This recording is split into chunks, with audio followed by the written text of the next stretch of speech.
And good evening, everybody, and welcome to Harmon Field here. I'm Jim Funderburg along with Eric Herman this evening, Friday night, and we're footballing tonight over in Wauseon. Interesting football game tonight between the Indians from Wauseon and your Golden Bears. And the Bears come over here, and I'm sure the Indians thinking maybe just a little bit of homecoming festivities and feast for the folks from Wauseon, especially after last year's football game. And last year, it just doesn't seem like it's been the normal 2 years that we're supposed to have, where you skip a year and then you come back to this thing. It was only a year ago that we came over to Wauseon. Wauseon, obviously, with a powerhouse of a football team, Bears team that was 6-4, and they got beat 61-0. And I think, from what we saw, a little frustration taken out on the Golden Bears after a couple of years where the Bears snuck some out at the end. Yeah. Homecoming night, as you said, Jim. Weather tonight about the same as it was last year. It's a chilly night, very windy night, as we got the breeze going straight across the field tonight from our side to their side. It is going to be a night where it's going to be difficult, I would think, to throw the football with any kind of accuracy. The quarterbacks were out trying to make that happen a little bit earlier today when they were practicing, and they were finding some throws hooking it pretty well and other throws that were being affected. I don't think anything down the field deep is going to have the opportunity to move several feet, because that ball is going to move basically from the left to the right, from the home side of the stadium to the visitors' side here tonight, as that wind is just ripping across the field here this evening. Much like that Liberty game last year that we had at the very end of the season. Hopefully we don't get any of the rain and the nasty weather that we got over at LC. And speaking of LC, we get to end the year over at Liberty one more time, as Wauseon and Liberty again are the repeats this year. We get to go back after having gone back to those places last year, instead of taking that normal, we'll play your place this year, you'll play at our place next year opportunity. This year we get to go to Wauseon and to Liberty. A couple back-to-back road trips, as it's PH the week before there. Oh, yeah, that's going to be a couple of tough games. In fact, when you look at this Bryan Golden Bear team, it's a team that has yet to win a football game this season. And they are looking at this game, obviously, but I would think that Wauseon may take them a little bit light here today. But Wauseon only comes in at 1-1 right now, so it's not like they have the dominating football team that they had last year. Yep, 4-1 overall. They lost last week? Is that what I read there correctly, Jim, on that sheet? Yeah, Delta beat them last week 20-14, and the week before that they had beaten Tenora 28-14. They opened everything off at the very first week of the season with a 42-10 win over Fairview. And then week number 2 saw Wauseon at Fostoria. Yep, playing at Fostoria 49-8. They were a winner in week number 2. Then week number 3, September 11th. We talked about that Tenora game where Wauseon won against Tenora 28-14. The week before that, Tenora had bumped Delta. And we were looking at that game as a test of strength to see how good maybe Wauseon really was against a very tough Tenora team this year. And I talked to one of the Tenora coaches the other day. He said a couple of bad bounces that night. That one could have gone just the opposite way and could have been 28-14 Tenora's way. It's a game that they've kind of marked down on their calendars, liking to have back, and would have loved to be able to meet up with Wauseon one more time. But Wauseon's going to have to win some football games here if they're going to make it past the regular season this year, as this is a football team, as you said, that's 1-1 in the conference. With that loss last week, they're going to have to pick up some big wins as they go throughout the season to be able to end up on top of this conference and with enough points to be able to play some football after their normal season is over. Looking at the NWAL right now, Liberty Center and Swanton are on top at 2-0. Evergreen, Delta, Patrick Henry, and Wauseon all at 1-1. And then Archibald and Bryan, the only two teams that have yet to win a game in conference. Overall, Liberty Center for the year are 3-2, Swanton at 5-0, Evergreen at 4-1, Delta and Patrick Henry at 3-2, Wauseon at 4-1 overall, as you said, and Archibald at 2-3. And Archibald is the team that everybody keeps pointing towards, who are coming to Bryan next week for our homecoming, as maybe that first real solid opportunity for the Golden Bears to pick up win number 1. But hey, let's sneak one out here at Wauseon and then get win number 2 next week. What do you think? I think it'd be a great opportunity for the Bears to finally get something.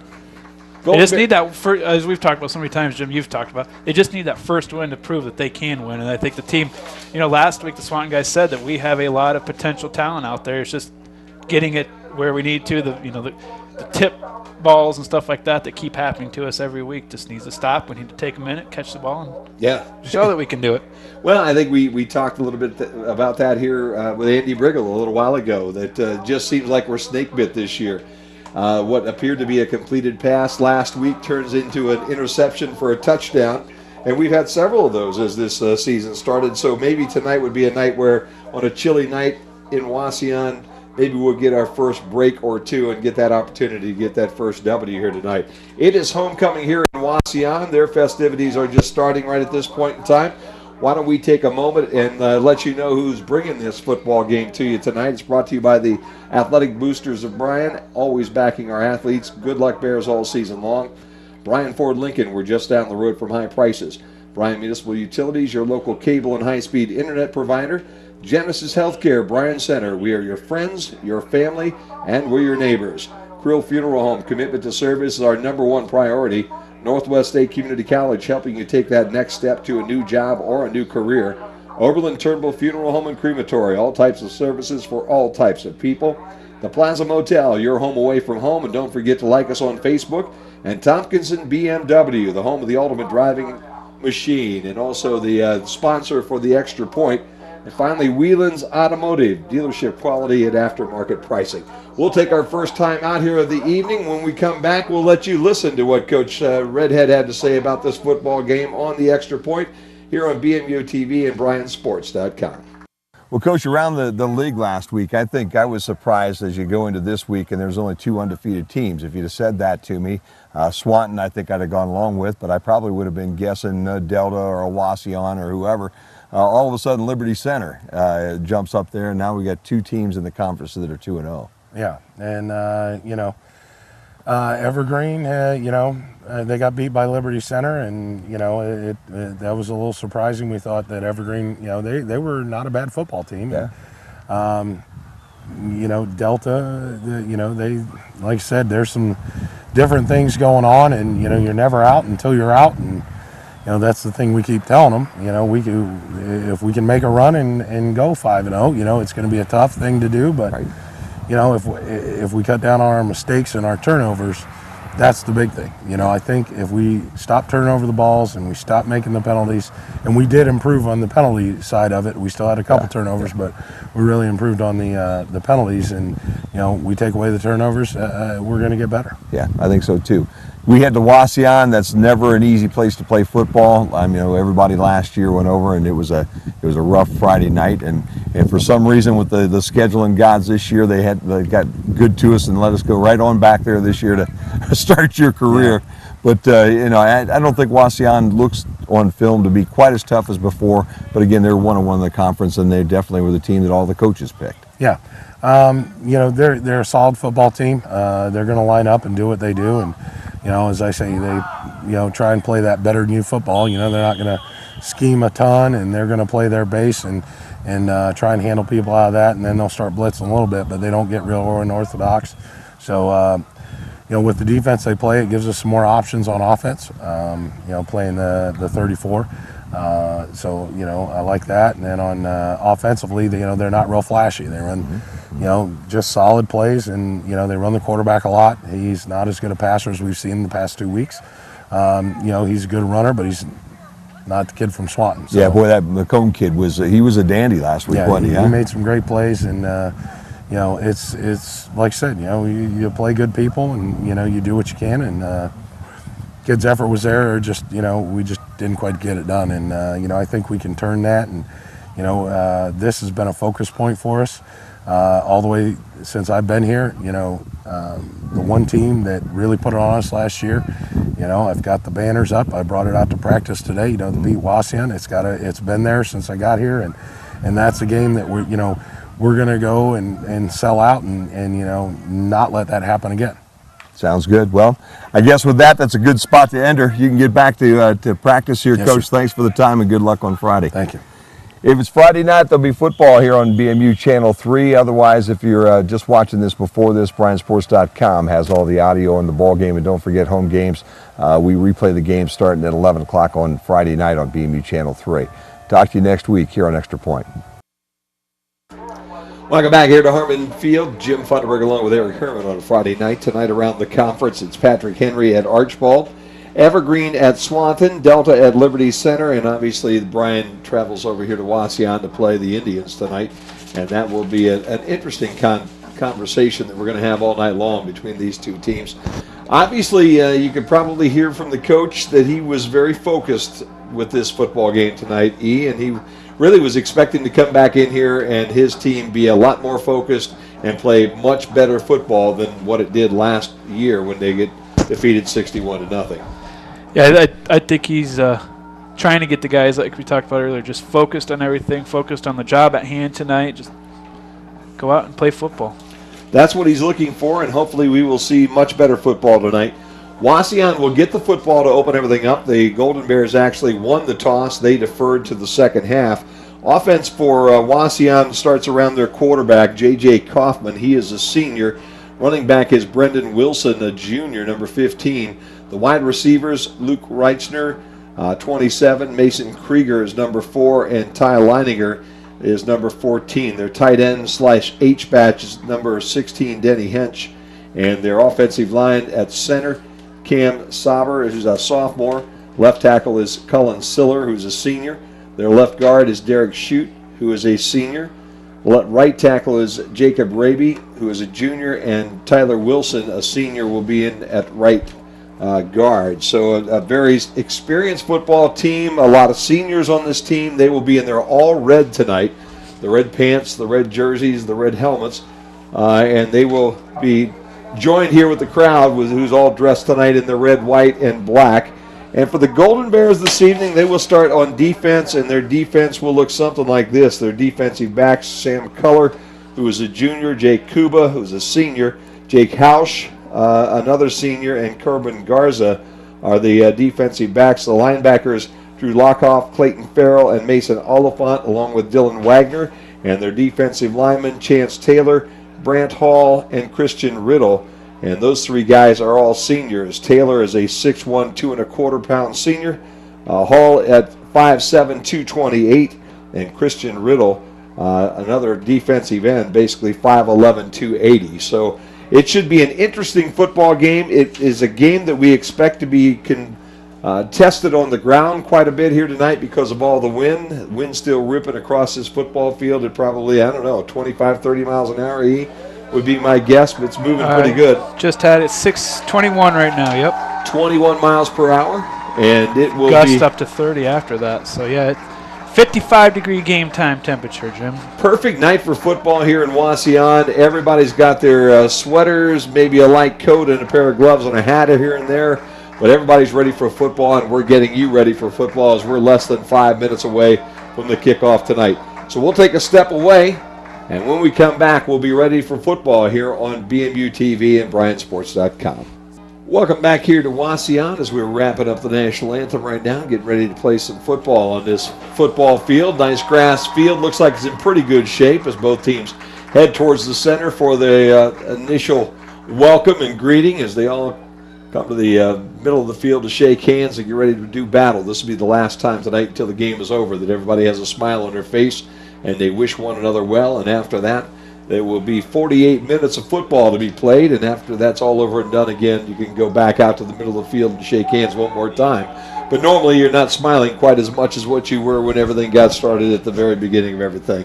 Don't forget, next week a big event for Bryan Strong before their Archbald game. They will have some ceremonies out in front of the stadium in the parking lot before the football game. I'd like to introduce you to their new program. This is their new membership program for the Bryan Athletic Boosters. It's going to be a very low-key, no arm twisting, very easy situation to deal with. In fact, you can go up to the varsityclubvip.com. That is a website, varsityclubvip.com, and click on the Bryan Strong banner. And the way that you will join the Bryan Athletic Boosters from this point on is to buy a T-shirt or a sweatshirt or a hoodie or some other piece of swag that has the Golden Bears on it, and that will basically hook you up forever and ever as a member of the Bryan Strong, the Athletic Boosters here for the Bryan Golden Bears. Bears about ready to kick this off. Mason Krieger will go back. He will be on the home side back at about the 10-yard line, and he will be joined back there by number 20, and number 20 is Everett Buter, and Buter will be on the visitors' side at about the 5-yard line as well. Remember the Buter name, they have been pretty solid and prominent in this program. Big brother was one whale of a football player over here in Wauseon for the last few years. Graduated and moved on. And younger brother now sitting back there waiting to see if this kick is going to come his way. Josh Jones tees it up, and he'll kick it short at about the 30. It will be picked up and then dropped by Wauseon, but then recovered and advanced out close to the 39-yard line. So a nice job of picking up the little pooch kick. That was 15, Brendan Wilson, who picked that one up and returned it for about 9 yards out to the 39-yard line, where it would be first down and 10 for Wauseon. As we said, J.J. Kaufman is their quarterback. Their running back is Wilson, number 15. And they will huddle up and get ready to play some football here tonight. I would expect this is going to be a running type attack. They'll bring triples right in front of us. That's Mason Krieger is one of them. Tyler Leininger and Danny Hinch are the other two receivers. And they will pitch the ball and head right side for a very short gain. Brendan Wilson with a pickup of about a yard as he'll get to the 40-yard line. And Farrell will be the young man that makes a tackle there for the Golden Bears. So first down, a very short gain of just 1 yard line. Chance Taylor, Brant Hall, and Christian Riddle, the three guys up front here. And I think Taylor had a hand on that last tackle as well. Getting single running back, and they'll try the opposite side, and there's Bears there, but they ran right through them. And all the way close to midfield as Bears had an opportunity, but Christian Riddle missed a tackle. And when Riddle missed the tackle, the cutback by Brendan Wilson will give him enough for the first down as he's close to the 50-yard line. In fact, the nose of the ball just barely touching on the Wauseon side of the 50. First down and 10. So first down of the night after a pair of runs by Brendan Wilson as the Indians right at the midfield stripe. Shotgun look again for J.J. Kaufman. He'll put Wilson to his right now and fake the handoff and keep it. Call his own number around right end. One spin, and then he goes down, but he'll be in Bryan territory at about the 47-yard line. So give him 3. And this time Clayton Farrell knocks the young man J.J. Kaufman down. Kaufman with some pretty good legs and pretty good speed, but does not have the movement that McComb had last week for Swanton. And I'll tell you what, between he and that big number 11, as the coach pointed out there in the pregame show, those two young guys really were able to hook up quite a bit. Young Mr. Oaks probably going to play some football for a team like Bowling Green maybe next year. Again, that single back look. Kaufman again calls his own number. Ball's on the ground. Bears are on it. And I believe that's Chance Taylor with the football. 54 there, correct, Jim? Came up with was it 54 or I think it was 64. Okay. I think it was I Chance gotta learn Taylor to read 64. these numbers from up here. Yep. So the ball came squirting out after Kaufman got about 4 yards. And nobody really knew it was out except Kaufman when he made that initial lunge. Taylor, I think, saw the ball and got on it. And the Bears, with the first turnover of the night, will have the football at the 38-yard line of Bryan. 10:07 to play here, first quarter, no score. This will be their first opportunity as the Bears have single running back again, Damon Belts in the backfield. And they'll turn and hand it to Damon, and Damon will be met in the backfield and dropped for a loss of a yard, maybe 2. And a good job by Wauseon to be able to get good penetration up the front of that line. Raby was the young man that made the tackle for Wauseon. Bears lose about a yard on that first down play. Zach Nobis, the quarterback again for the Bears tonight. They'll go to that offset eye look now with Drew Lockoff to the right, and they'll turn and hand it to Belts, and Belts will try right side. He'll get to the line of scrimmage and get stood right up by Jacob Raby again. Having a hard time moving the big nose tackle, 6'2", 226-pound junior, and Raby has made both tackles. Got most of the loss back. It'll be third down and a long 10, though, for the Golden Bears after the turnover. Nobis went to the sideline, came back to the huddle. 9:16 to play first quarter. Belts in the backfield with the fullback spot. To the left side again is Drew Lockhoff, and he's set in a three-point stance.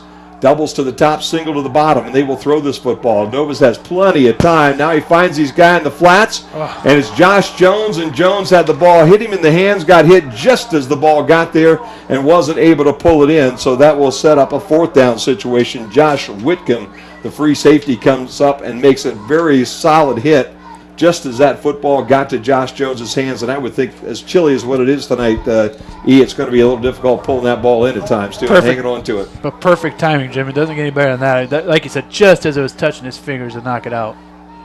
Buter and Krieger again back. This snap bounces back to Jones, and he hammers this one over the head of Mason Krieger, and he will watch it bounce, and it will roll all the way into the end zone. Give it a 63-yard effort for Josh Jones, as that ball went over Krieger's head at about the 20-yard line. Took a Wauseon bounce, I would say, because it was heading towards that coffin corner, but it was able to make it in.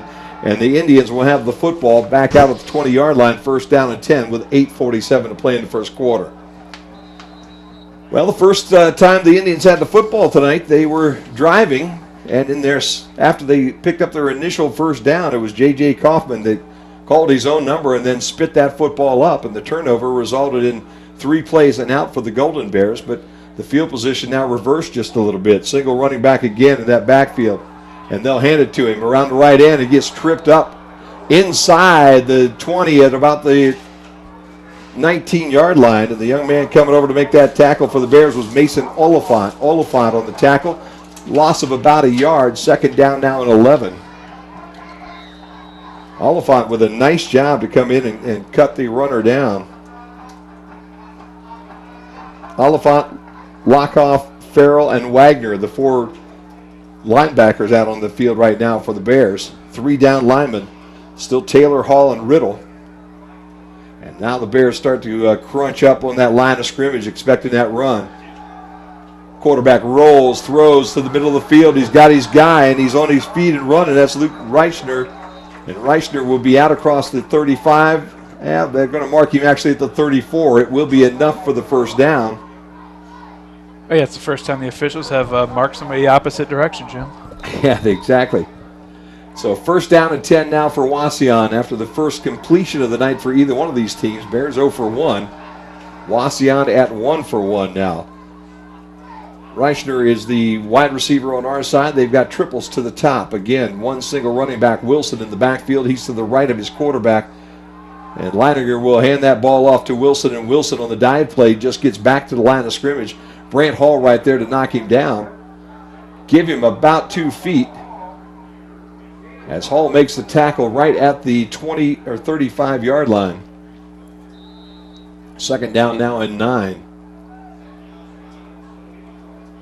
So it's been an interesting night so far. First quarter, second time for the Indians to have the football. 7-11 and counting here. Indians will send 2 wide receivers to the top. They've got 1 receiver in the flank and a single running back in the backfield. They'll turn and hand that off to that running back, and he'll come around left end. He's got blocks, 40-yard line, 45-yard line. He'll be run out of bounds at about the 48-yard line. And again, it was Oliphant that made the tackle, but Brandon Wilson got enough for the first down as he followed the block around the left end. And there was really nobody between he and about the 45-yard line. Oliphant came over and knocked him out of bounds on the Wauseon sideline. But the first down gives the ball now to Wauseon. First down and 10 at their 48-yard line. 6:40 to play first quarter. Good to have you with us here on BryanSports.com. Friday night football. Handoff again right to the running back. And this time the Bears are there. Wagner shoots the gap. Knocks down Brandon Wilson in the backfield. He'll lose about a yard. So the Bears have done a pretty decent job. They are fired up, and they're playing much better football tonight than what we saw them play last year. Last year was just an embarrassment, but what a very good football team this Wauseon team was last year. Got into the state playoffs, won 3 games, just like the Bears did the year before. They got to the regional finals. And I believe Wauseon state ranked again with the numbers that came out this week, 11, 12, if I remember right. They weren't a top 10 team yet. Doubles to the top, single back in the backfield, single running back here on the home side, and the quarterback calls his own number And he's got great room off left guard into Bears territory down inside the 45-yard line to about the 44. He'll be a yard, maybe two short of that first down. It'll set up third down now and short for the Wauseon Indians. Defensive line doing a nice job letting holes open up for him there, Jim. Third down and 1, obviously in a situation where you're on the Golden Bears side of the 50 at the 43 right now. Very good potential for two-down territory here for the Indians if they don't get this one. Kaufman will line up in the pistol look. He'll move his running back to his right, and he'll hand it to that running back. They'll try the right end. Bears with good penetration, but a good job by Wilson to be able to break a couple of tackles. Tried to turn the corner. He'll get just back to the line of scrimmage, maybe lose a foot, possibly two. It's going to be fourth down and 2 yards. And I'll tell you what, I think there's a decision now that you have to make. Ball at the 44-yard line. And the decision, I believe, has been made as Jacob Flory comes off the sideline. J.J. Kaufman comes over and talks to Coach Cooper for just a minute. And they're going to go with their bigger package right now. And they put a big old offensive tackle in at the fullback spot. And put that big running back right behind him. Ball's on the ground again. Kaufman picks it up. He's being chased in his backfield. Bears got him. Back inside the Golden Bears 45, down around the 41-yard line. Jake Kuba with that tackle there, Jim. Jake Kuba makes the move, but it was, again, an error on that offense from Wauseon, just not able to hold on to that football. And they had a great big guy in the backfield waiting to open up a hole. That was, I believe, Clay Byers, 75, who's about 219-pound fullback that they put in that backfield. He got his block. But unfortunately for the Wauseon Indians, J.J. Kaufman couldn't negotiate the handle on the football, and he's tackled back in Wauseon territory at the 43-yard line. It's Bears football, 5:01 to play. No score. Bears fired up and playing some football tonight, Big E. Hopefully maybe we could see an upset maybe this evening, huh? Boy, wouldn't that be a big blow to the Wauseon guys? That would really be a big night here for the Bears if they were able to pull this off, but they're going to have to do it with some offense, too. That's the other side of it. They're going to have to figure out a way to put some points on the board. Zach What are we Novus. waiting on at the moment here, Jimbo? Everybody's standing around looking at each other. They're just looking. The clock looks like it says 50.1 seconds up on that scoreboard. Are they thinking that it's 50 minutes? I think they might be thinking it was more like, well, I don't know. They're trying to figure it out right seconds. now. I was thinking there was more than 50 seconds, but again, this is 5:01. They're just bounced back up. 5:01 would be make a little more sense. So they just moved it over a digit. That's what they were waiting for. Novus will go under center this time. He's got an eye look with Lockoff and Belts behind him. And they'll turn and hand it to Belts, and Belts finds the running room really tough on the left side. You're going to give a game at 6 inches there. Again, the Bears so far not able to make any penetration on that defensive front there by the Wauseon Indians. Not able to open up any real room, and Damon Belts will get about a yard. But for him tonight, he's got about 4 or 5 runs, and he's probably just about at 0 still. 4:34. Bears with the football, second down and 9. Offset eye look. Lockoff to the right of Novus. Belts right behind him. And they'll turn and hand it to Belts again, and he will get a little more penetration in the middle of that line this time. He'll be across the 40 to about the 39-yard line as a crack opened up off of left guard.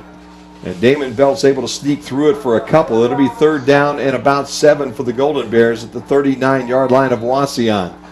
Clock under 4 minutes when they snap this football again.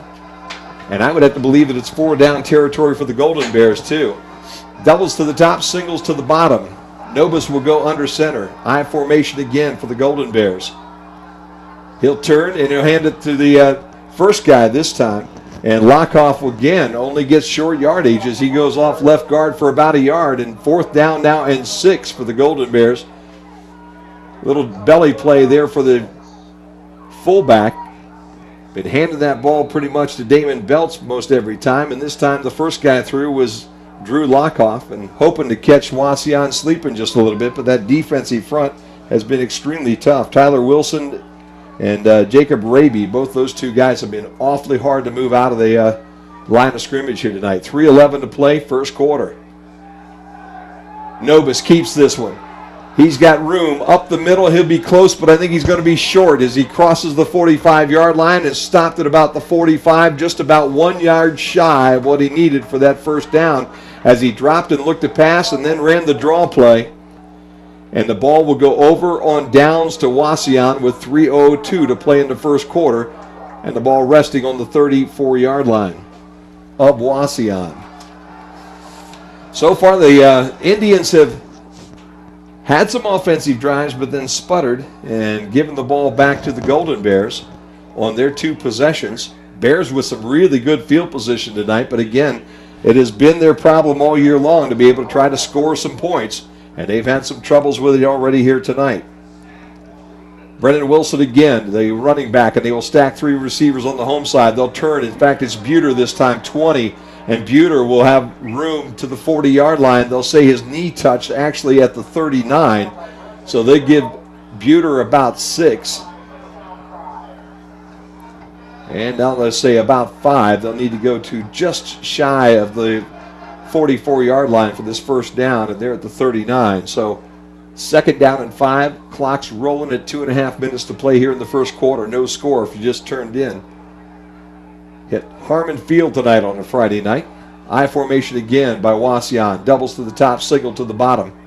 They'll turn and fake it to Buter.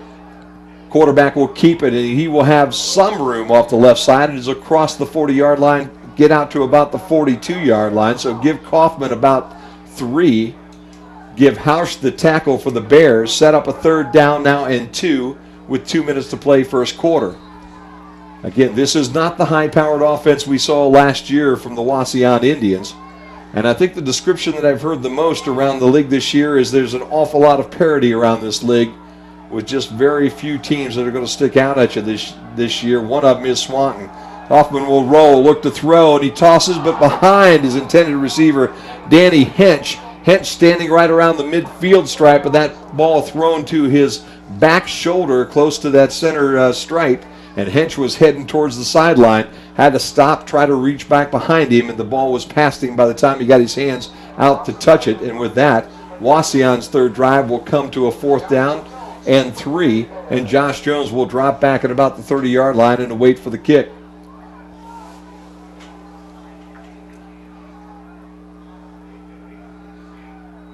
And they're going to fake this one, and the Bears are waiting for it.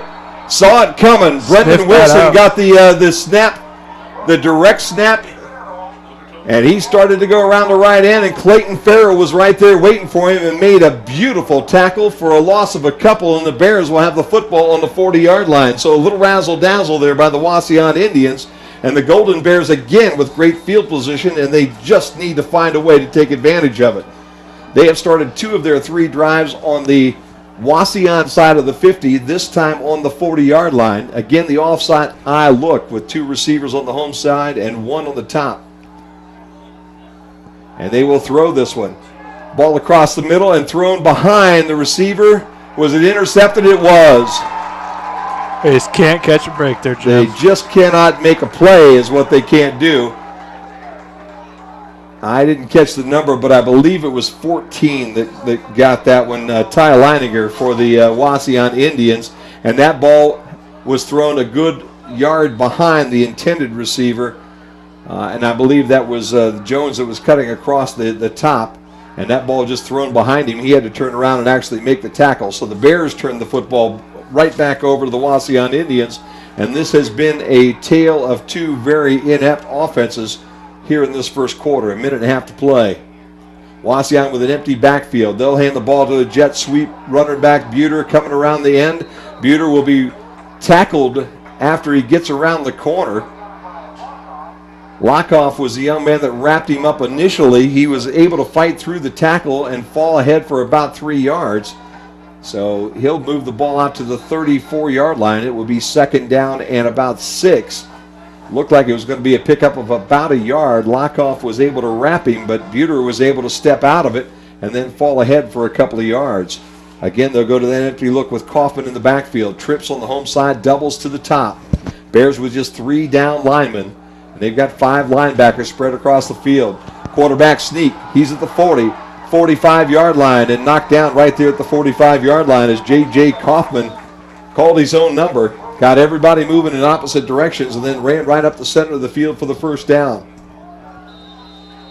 Out to the 45-yard line, first down and 10 with 44.8 seconds to play here in this first quarter.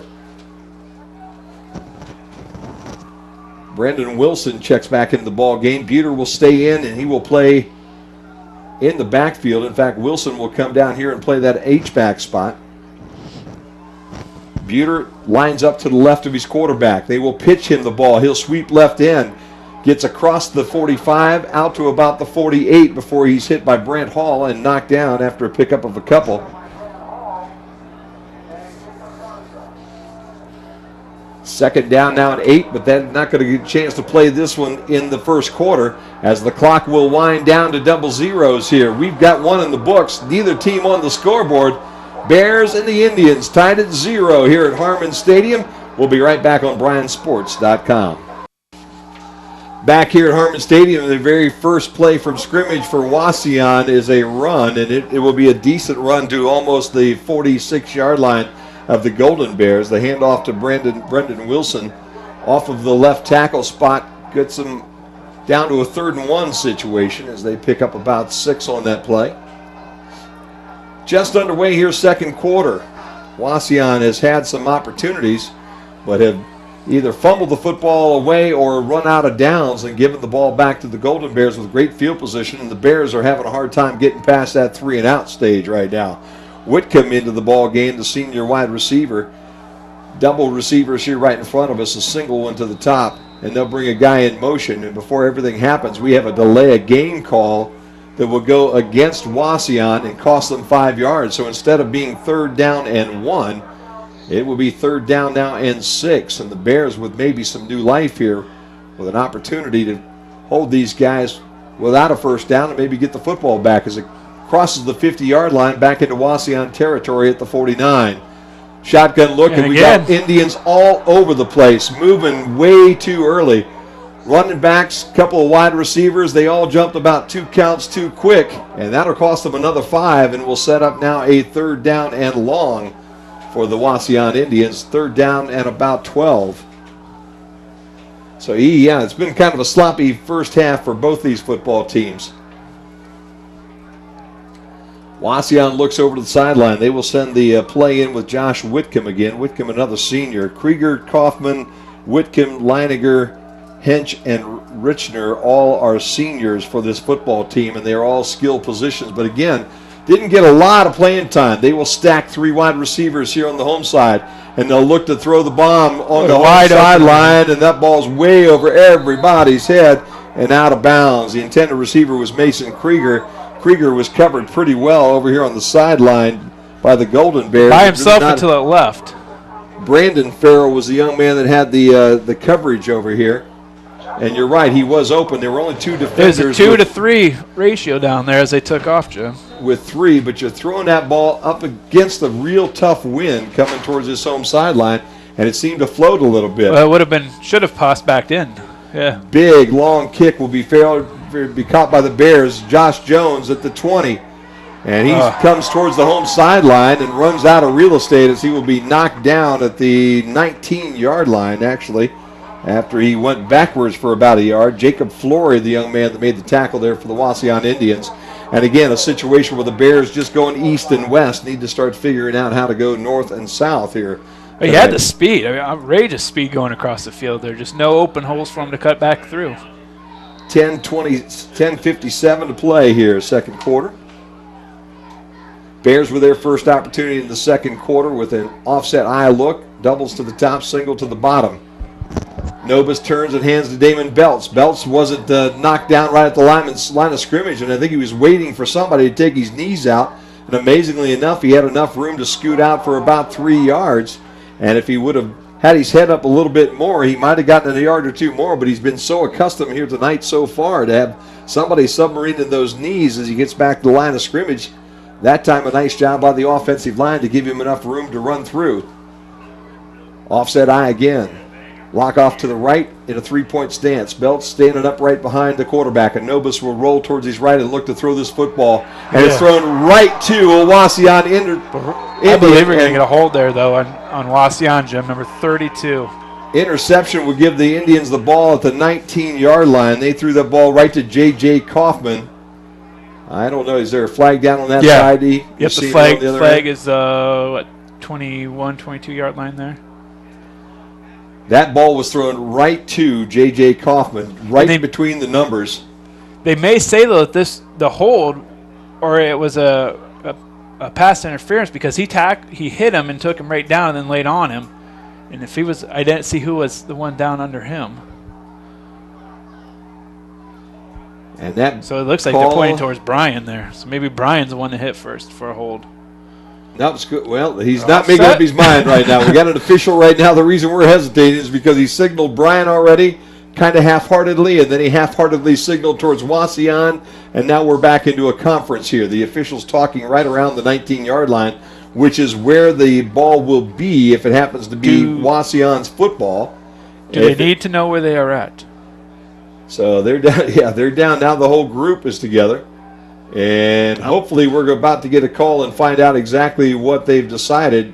He went to Bryan for a call. There you go. There's a push in the back on Wauseon, so an interference call against them, and that might have been how that ball was thrown so wide open to a defensive back. So a push in the back against Wauseon is the final decision right now. Cooper, what an explanation here. Coop out on the field, wanted to try to talk to some folks, and I don't blame him. This was one of those things where it's taken a couple of minutes, and it kind of got pointed one way and then another way and pointed back the other way, and the result of the penalty will move the football all the way out across the 30-yard line to the 33-yard line, and we'll set up a first down and 10 for the Golden Bears. I think that's the first good break we've had this year, Jim. There's really been a penalty that's gone our way, giving us a first down.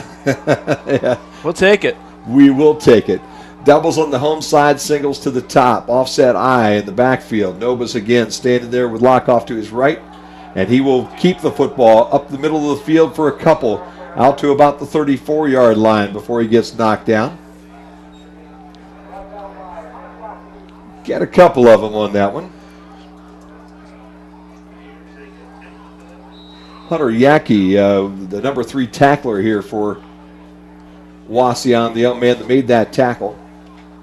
And again, Nobis, I think, starting to grow a little bit, starting to get a little bit better every week, starting to read things just a little bit better.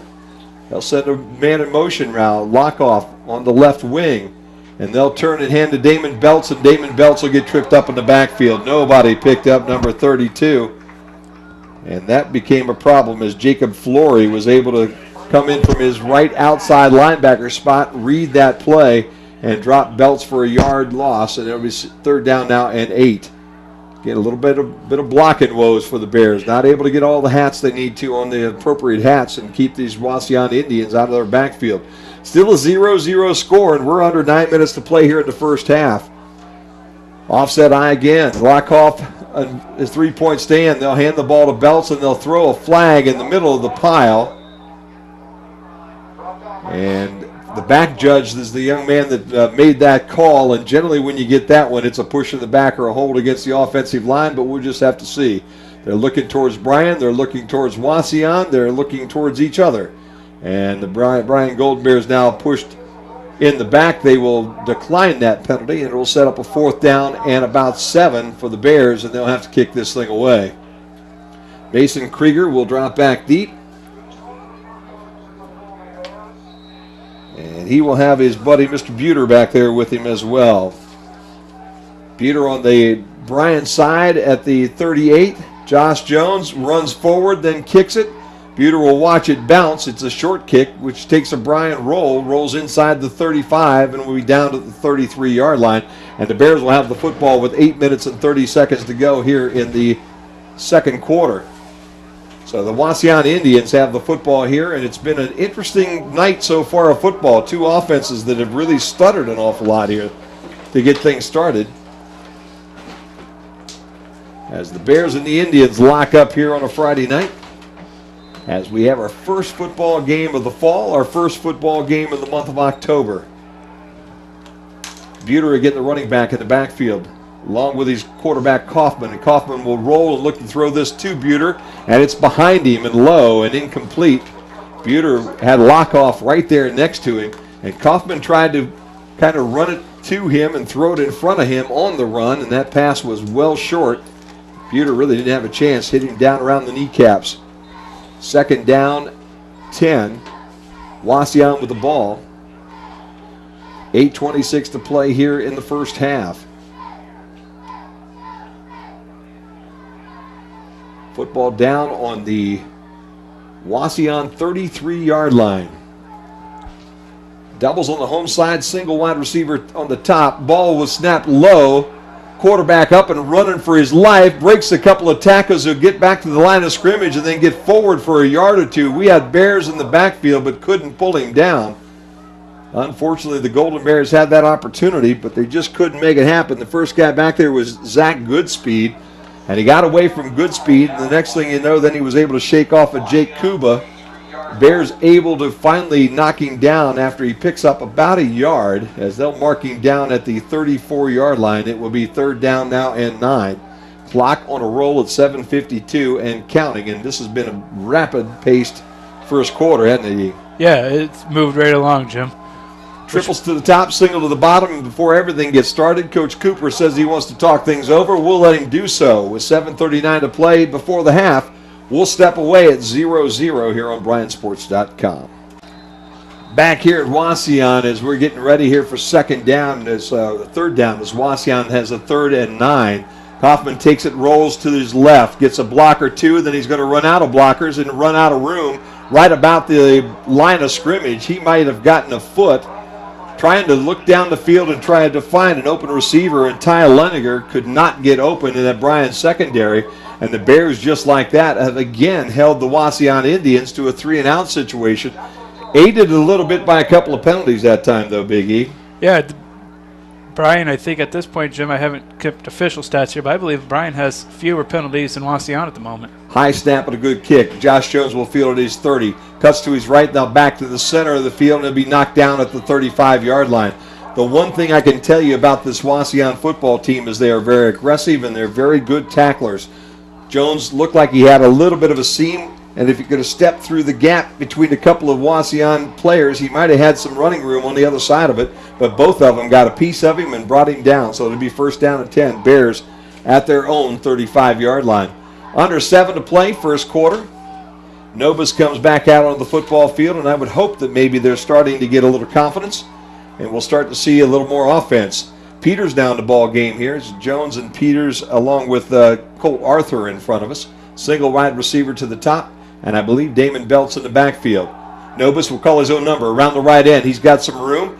Just when he looked like he had 3 or 4, he gets maybe 2 to 3 as he put his head down and got wrapped up right at the 39-yard line. So they will actually give him almost 4 yards, but he got driven back by about 3 yards after they wrapped him up. 2nd down and 6, but 4 to crack would be a good situation for the Bears here tonight. Nobis went to the sideline, talked to the coach, right back in. What a good season, though. Zach Nobis, no matter what happens this year, good opportunity for him to get a year under his belt, get ready for next year. Doubles to the tops and the bottom. Peters comes in motion. Draw play back to Belts. He's still running. 45-yard line. Breaks a tackle up the sideline. 50 into Wauseon territory. Inside the 45. Dropped at about the 43. And all of a sudden, Damon Belts rips off a nice 25-yard run up the sideline for the first down. This is just what Bryan needs, Jim. You can see him on the sideline excited and celebrating over there. They're finally that break they need to get the momentum going. So the first down comes with 6 minutes and 10 seconds to play here in this first half. The Bears have all 3 timeouts, Wauseon with 2, as they wait for the chains to move. That one actually went about 19 yards. So a nice pickup by the Golden Bears. And now let's see if they can't finalize this thing with some points on that scoreboard here at Harmon Field. Damon Belts, the only running back in the backfield. Doubles to the top, doubles to the bottom. Nobis again in that pistol look. Calls for the football, and he gets it. Now drops and looks to throw. Now he'll run towards his left side. picks the ball back up and throws it high, and it's intercepted by Kaufman again. Zach Nobis threw it right over the head of Colt Arthur, and it is Wauseon football with the second interception of the night for Zach Nobis. So it'll be Wauseon football, 1st and 10 at the 35-yard line. And again, another pass that is just not thrown on the spot. Arthur was there. Nobis takes a little bit too long a time to think where he's going to throw it and where he's going to put it, which allows a very solid J.J. Kaufman to get where he wants to be. And Kaufman, the senior who plays strong safety and quarterback, has his second interception of the night. The first one, though, wiped out by a penalty. So it will be 1st down and 10. Buter, again, the only running back in the backfield. They'll fake it. Kaufman will call his own number. He'll be forward for a little bit. In fact, they were running a wildcat look. That was not Kaufman. That was Brendan Wilson, 15, playing quarterback. And he's going to stay in at quarterback, it looks like, as he comes to the sideline to talk to Coach Cooper. So they changed horses, Big E, at the last stream. Hard to imagine this is a 0-0 football game as we get close to the halftime. 5:06 to play in the first half. It's been a battle. The offense, the defense just following right along behind him, Jim. Brendan Wilson, who is their backup quarterback, who is a junior, now has taken over at quarterback, and I'll have to take a look and see if Kaufman's on the sideline. He made the interception, though. Jet sweep. Leininger goes around the left end. He'll have a nice pickup across the 40 to about the 42-yard line. Give him 4, set up a 3rd down now and 3. So I don't believe there's anything wrong with J.J. Kaufman. In fact, here he comes back out on the field right now, and Kaufman will come back in, and sitting down will be Ty Leininger. And I'm not sure whether Kaufman will go in as a wide receiver now or whether he will play quarterback. I don't think so, because here comes Brendan Wilson off the sideline, heading back in after talking to the coach. So I believe it's... Well, your quarterback is Whitcomb out there, isn't it, Jim? Isn't that number 12? 15 is the quarterback out there right now. I see now. And he has the ball, and he will be across to the 43-yard line and short of the 1st down at the 44-yard line. It'll be 4th down and a yard. So not really sure exactly what happened to number 10. I've not seen him around there. He's right on the sideline down here by the coach. I don't think there's anything wrong with him. I think Coach Cooper just decided it was time to change quarterbacks. Yeah, there he stands right there in the middle. They're going to go for it on 4th down. Again, they bring that big lineup in. They got the running back under center, and they'll turn and hand off to the running back, and the Bears meet the fullback right at the line that they need. And I believe Wauseon got just enough as big number 32 Jacob Flory able to get about 1.5 yards when he needed a yard. It'll be 1st down and 10. And the interesting look that they bring, Big E, is they bring big number 68 in that backfield, Jacob Raby. Raby's only a junior, but he is a load. 68 is 6'2" and 226 pounds. He was the lead running back there, playing fullback, as they get that 1st down. Long pass down the sideline, out of bounds. Nobody's going to get this one. They want a flag down there, but there's out of bounds. Cooper's talking about some things when I think he's talking to his quarterback about trying to lead that ball a little bit closer to the center of the field. The way the wind is blowing right now, though, it is really tough to judge. It's coming from the home side heading to the visitor side. That ball thrown down the home sideline and way out of bounds. I think they're trying to overcompensate maybe for that win. Brendan Wilson, again, back in the football game at quarterback. He's got Everett Buter in the backfield to his left. Doubles to the top, single to the bottom with a guy in the flank, and he will roll towards his left and look to throw the football. He's got his man. It's complete into Bryan territory at about the 47-yard line, and the Bears swarm that receiver and knock him backwards, but not before he gets about 8 yards, maybe 7 yards on that catch. It'll be 3rd down now and 3. Completion went to Luke Reichner. And Reichner was met immediately by Golden Bears. Clayton Farrell and a whole host of guys in white shirts here wrapped him up and drove him 5 yards backwards. Forward progress puts him in Bears territory at the 47-yard line. 3rd down and 3. 2:26 and counting. Offset eye look now again. And they'll turn and hand the ball to Buter. And Buter Gets around a couple guys in the backfield. He'll find enough room off the right side to get the first down, I believe, as he stretches inside the 45 to the 43-yard line. Yep, good for the foot-long first down. First down and 10. Wauseon, clock stopped with 2:16 to play as they move the sticks. Now they reset, and it starts to remove. Jacob Flory, the running back. Again, the quarterback is Brendan Wilson. Wilson started running the ball from the halfback spot most to open up the night. Then J.J. Kaufman has been down on this drive, and it will be Wilson that calls his own number. He's running out of room as he scampers around the line of scrimmage, and Drew Lockoff right there to wrap him up and drop him for no gain. Again, very indecisive running as the Bears were able to clog up the hole early. And Wilson had no place to go, and Lockoff came up, wrapped him up, and dropped him for no gain. Second down, 10. Minute and a half to play in the opening half, and neither team has been able to score here so far in this first half. Wauseon with the ball.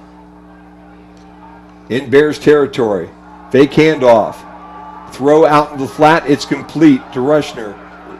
Rushner will get this along the sideline and out of bounds. That sidestep, Jim, that just makes everybody just stop and look at him. We've seen that a couple times this year. If Bryan would just continue that tackle drive, they would have saved a few yards of gain. That'll be very close to a first down as he steps out in front of the Bryan bench down around the 33-yard line, and that will be enough for the first down as they got 10 right on the money. 1 minute and 9 seconds to go. Ball on the Bryan 33-yard line. Wauseon in possession, first down and 10. And we've now crossed that 1 minute mark. Trips go right down in front of us, doubles to the top, empty backfield in the backfield. Wilson will keep it. Run left side. Runs into Farrell and then around Farrell, and he'll scoot up the sideline and step out of bounds close to a first down inside the 25 at about the 24. I think it's going to be second down and short, but because he got out of bounds, it will stop the clock temporarily with 45.9 seconds to play in this opening half. Clayton Farrell with a nice job to make that initial wrap-up. Then he got a little bit of help behind him by Jacob Garza. But unfortunately for them, Brendan Wilson was able to get out of bounds on the Bryan sideline. Second down and about a yard. Wilson will drop. He'll roll towards his right. He's looking to throw, and the ball's way over the head of his intended receiver and out of bounds. And again, number 4, Mason Krieger, the guy that was intended for, and Krieger would have had to been about 12 feet tall to pull that one in. Leaped up to try to get to it. Ball thrown right against the wind. And again, as you just tuned in, the wind is going across this football field from the home side to the visitor's side. So anybody that came from Bryan tonight better have their face mask and a warm coat because it's getting a little chilly. Third down and 1. Clock stop with 41.5 seconds to play here in this opening half. Wilson again at quarterback. Buter to his right. Wilson goes right up the middle of the field. He'll have the first down. He'll get to the 20-yard line and be knocked down right there, and I would believe that Coach Cooper will probably call a timeout after they set these chains, and he does. 36.8 seconds to play. Wauseon's football at the 21-yard line of the Golden Bears. No scores. We take a timeout here on BryanSports.com. Back here at Wauseon, and E, why don't we take a look at a couple of quick scores real quickly, and then we'll get through a total list here at halftime. It's Evergreen trailing Swanson 7-8 in the first. Delta is at Liberty Center. Delta trails 14-7. Patrick Henry and Archibald are tied at nothing after 1. Hicksville at Tenora. Tenora leads that by 6. Fairview at Ayersville 14-0. Ayersville over Fairview in the first. Defiant 6, IOG 7. That's in the first. Napoleon and Springfield tied at 7. Montpelier at Tiffin Culvert. They are trailing by 7 after 1. So Wauseon back on the field. Throw down into the flats is complete, and the Bears will wrap their man up, and on the field of play is Ty Leninger. Leninger catches the ball at about the 16-yard line, and that will force Coach Cooper to take another timeout with 27.2 seconds, and that will be his last timeout of the first half. Trying to get that last one there in, Jim. He's got it. Well, you can't take him to the locker room with you, so you might as well take it right now.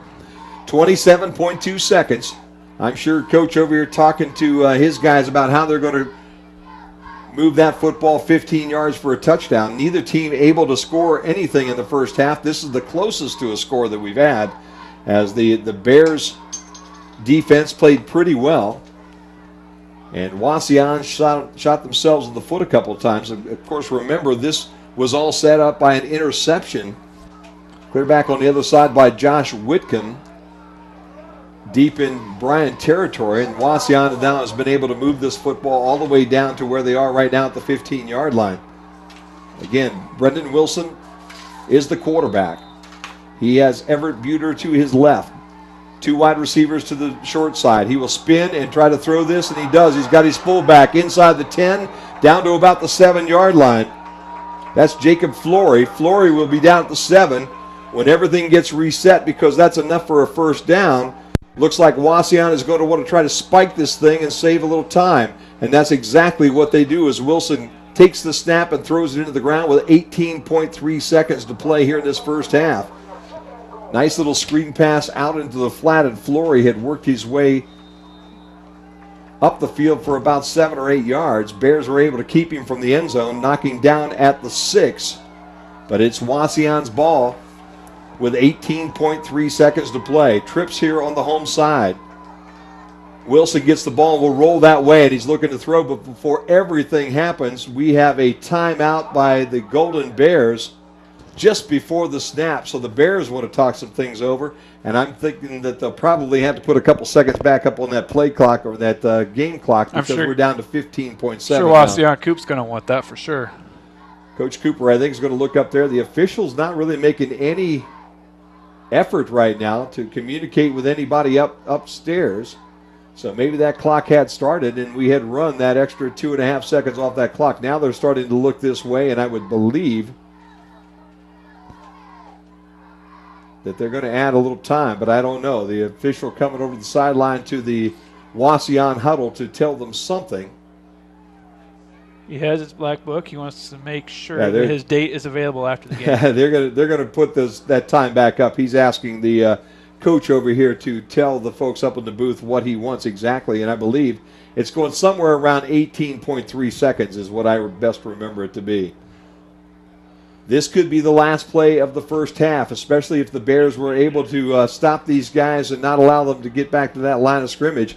It is 2nd down and goal at the 6. Remember, Wauseon downed the ball on 1st down, and that clock back up where I thought it was going to be, 18.3 seconds. Buter in the backfield. 2 receivers on the home side, 1 to the top.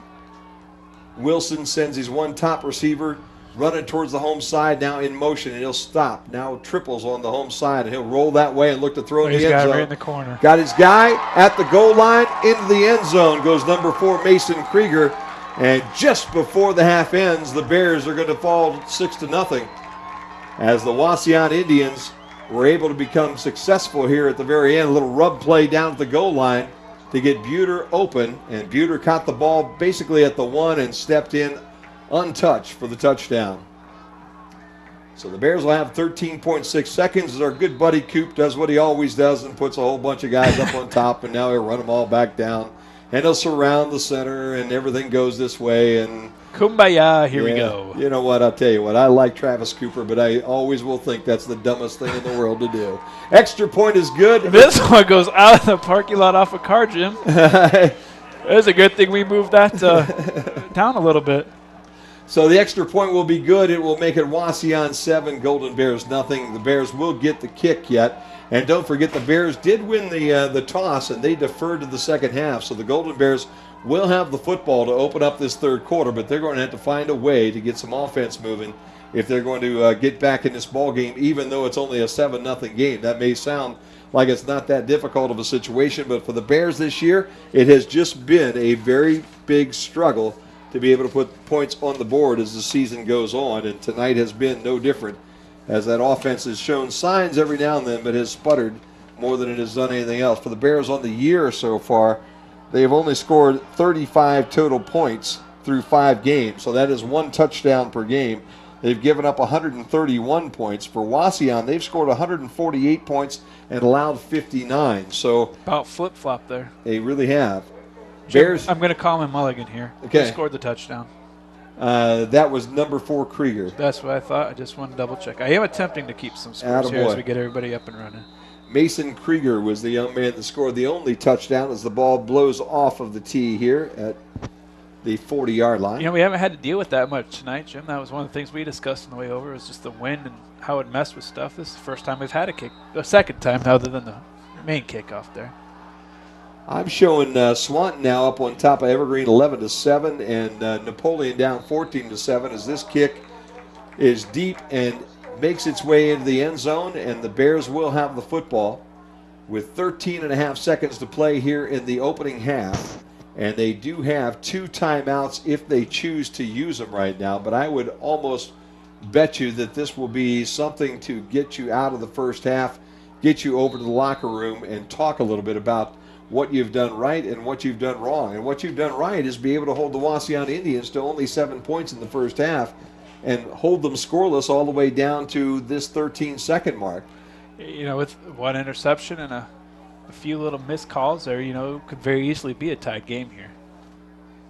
Nobis in that pistol look, and he will take a knee and down the football at the 15-yard line, and that will run the scoreboard down to double zeros, and we will take a timeout at halftime here as the Bears find themselves down here at Wauseon 7-0 here on BryanSports.com.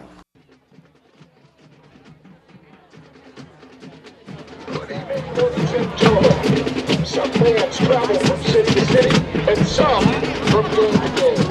Our opener is about the American band that is coming to your town. Produced by Todd Rundgren and released on July 2nd, 1973, the hit number 1 on the global and was this group's first hit in their new name. Here is the Bryan Marching Band performing Grand Funk's World and American Band.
Soldier was written, composed, and performed by Bob Dylan and released by him in March of '65.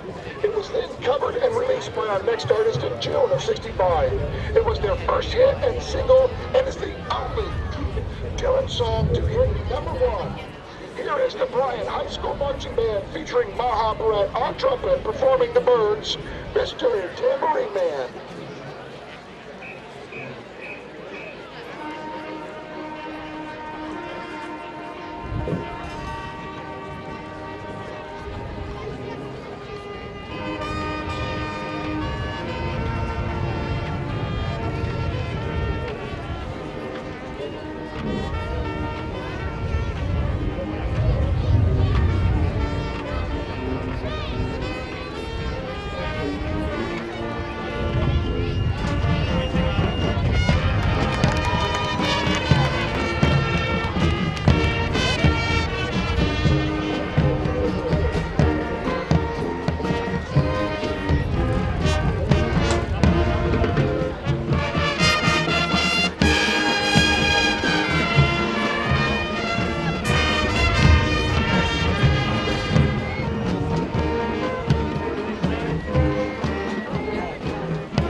Back here in Wauseon, Jim Funderburg along with Eric Herman here tonight at halftime, and the Bears only down 7-0, and that came right before the half when a 6-yard completion to Mason Krieger with about 13 seconds left to go. There you go. I did get that stat. The only stat that counts, the one that's on the scoreboard, I have that. Well, and that came after an interception by Whitcomb down around the 35-yard line of Wauseon. They were able to drive that football about 65 yards. And just before the half, they were able to punch that in to take that 7-0 lead. And Bryan had thrown an interception just before that, but that was waved off after a block in the back. And, yeah. Forced punt before that. Bryan got it at their 19 and not quite able to capitalize on that either. Well, it's been a night really where Wauseon's turned the ball over a couple of times on fumbles, and they've also fumbled the ball a couple of times, which cost them the ability to get a first down. They also had on the drive before their touchdown drive, the ball moving pretty well, and then a couple of penalties took them from 3rd down and short and made it 3rd down and long, and the Bears were able to come up big and get that football back, and then started to have a decent drive. I think we started to see that drive with about 2.5 minutes to go in the first half was the best drive the Bears had, and then the interception that was picked off by Whitcomb as the Bears had crossed into Wauseon territory and looked like maybe they would be the ones that would get the first score of the night. Set up the Wauseon Indians, and they were able to put together a nice drive, use their final 2 timeouts, work it all the way down, punch that thing in with just 13 seconds left to go in the first half. And here we sit at halftime with the Bears down 13-7. I think do we have some scores from 7-0. Chris? I'm sorry, 7-0. I don't know where I came up with that one. Are all you of a trying sudden. to steal off my sheet here? Well, I was actually looking onto an online site that I kind of hooked up with a while ago, and the one living brain cell can't process 2 things at the same time. So. That's all right. At least someone here tonight is able to pick up the slack at the very last second. Attaboy. Hasn't done anything rest of the night, but got the score at least correct. Okay. Some other scores here at the half. It's Evergreen 15, Swanton 11. Delta at Liberty Center. Liberty Center is in the lead 21-14 at the half. I got to lose some audio. PH 6, Archibald 4. That's at the half. Hicksville trails Tenor 20-0 at the half. Ayersville 14 over Fairview 3 at the half. Ottawa Glandorf 14, Defiant 6. That's at the half. Tied up is Springfield at the point with 14 apiece at the half. And Montpelier under Tiffin Culvert 14-6. That also at the half. You got some more there? Yeah, I do have a couple. I picked up an online app that Mr. Malinga was really happy to see. It's a little bit behind, I think, Mr. Bryce, but at Chris Bryce, he's got people in every scoreboard, central, and in every spot you could possibly have him here at halftime, and all of the press boxes around the area. But let's see, maybe I can add a couple His up setup, here. Jim, when we're at home in the bus, is 3 screens. He's got them all working. Go. Central Catholic is leading Northwest 8-7 in the second quarter. Bowling Green over Sylvania Northview 15-0. Let's see, Whiteford 46-6 over Madison. We could be doing that ball game tonight. That wouldn't be a good one to be doing. Ayersville, I think, over Fairview. You might have had that 14-3 at the half. Hilltop leads Cardinals Stritch tonight, 24-6 right at the half. So past that, almost everything else is exactly what you were talking about. And the one that jumps out at you, E, is that Evergreen game against Swanton, where the Vikings right now up on top of the Swanton Bulldogs 15-11. We heard 3 years ago, Jim, just wait. And I think we are finally at that. We've waited. It's here. The Swanton team, really an NWAL stronghold this year. Yeah, but they're down by 4 at the half to an Evergreen team that, I think when you take a look at the things, if you're a Golden Bears fan right now and you try to put a few things in perspective, you look at the first half of the season, it has been a very difficult first half. Obviously, Tiffin Columbian and Van Wert were 2 very good football teams. I think Evergreen, another football team that I've been predicting is going to be better than what they have been over the last couple of years. And they have played some people pretty tough. They played us pretty tough. Yeah. And now Swanton, who is one of the 2 undefeated teams in the conference, with Liberty Center being the only other team in the NWAL right now without a blemish. Liberty played Evergreen last week with a 43-19 victory over them, so it was a... So they handed it to Evergreen pretty much last week. And that's a young Liberty team. If you remember that team last year, E, there were an awful lot of freshmen and sophomores on that team last year, so a ton of juniors and sophomores on that Liberty team this year, and they're starting to get better as the year goes on. If you go overall records with the Swanton is a 5-0 team this year. Again, they've played kind of reverses us. They played an easy first part of their schedule and now get into a little more meat. And Liberty Center's a 3-2 overall, but as you said, both undefeated in the league coming into this week 3 of league play. And as the Bears take a look at the second half, E, you've got Archbold coming to town next week. After that, you do have a Patrick Henry team and a Liberty team on the road. Delta first. But you got Delta before that you go on that road. So you play 2 of them at home, and then you play 2 of them on the road to end the season. And it's hard to imagine that we're in week 6 already of this football season. And before you know it, this will all be over and done with here shortly, as the Bears will close things out on the road at Liberty Center the very last week of the football season. And hopefully we will have a little better weather this year than what we had last year. Biggest question, I guess, going to the second half right now, E, is whether J.J. Kaufman, who is out at the center stripe with Chris Whitler from the Bears to talk about who's going to get this football to start things in the third quarter. Kaufman, the quarterback who started everything, was benched, I believe, somewhere in the early stage of that second quarter. And his backup was Brendan Wilson. And Wilson is the young man that's over here warming up as if he's going to play the second half at quarterback. And I would not be surprised whatsoever to see the junior, who is actually able to move this football team a little bit, come back out and get things going. You look at him as he runs, he's holding his right arm. Yeah. He's not moving that. I'm wondering if he didn't get something, a little bump there towards the end. As he ran there, his left arm swinging, his right arm was not going anywhere. He was holding it tight to himself, not moving much. So you look at him down there, and he's running, and you do see that right hand and that right fist not moving the way that you would expect it to move. And maybe that's the reason. There might be the observation that we're looking for as to where J.J. Kaufman went at the end of that first half. No matter what, it was a nice job by Brendan Wilson to come back in and make that happen for the Indians here. And they scored, as we said, right before the half with 13.3 seconds. Is that what you said 13.6. 13.6 seconds to go before the end of the second period. sent the Wauseon Indians into the locker room up 7-0 here, and that's where we stand right now. For the Bears, I thought it looked like maybe the Bears were starting to get a few things going offensively. They were starting to open up some holes for the running backs, and all of a sudden we were starting to make some progress and starting to see a few things. Damon Belts had a couple of nice runs there before that turnover, which led to that touchdown.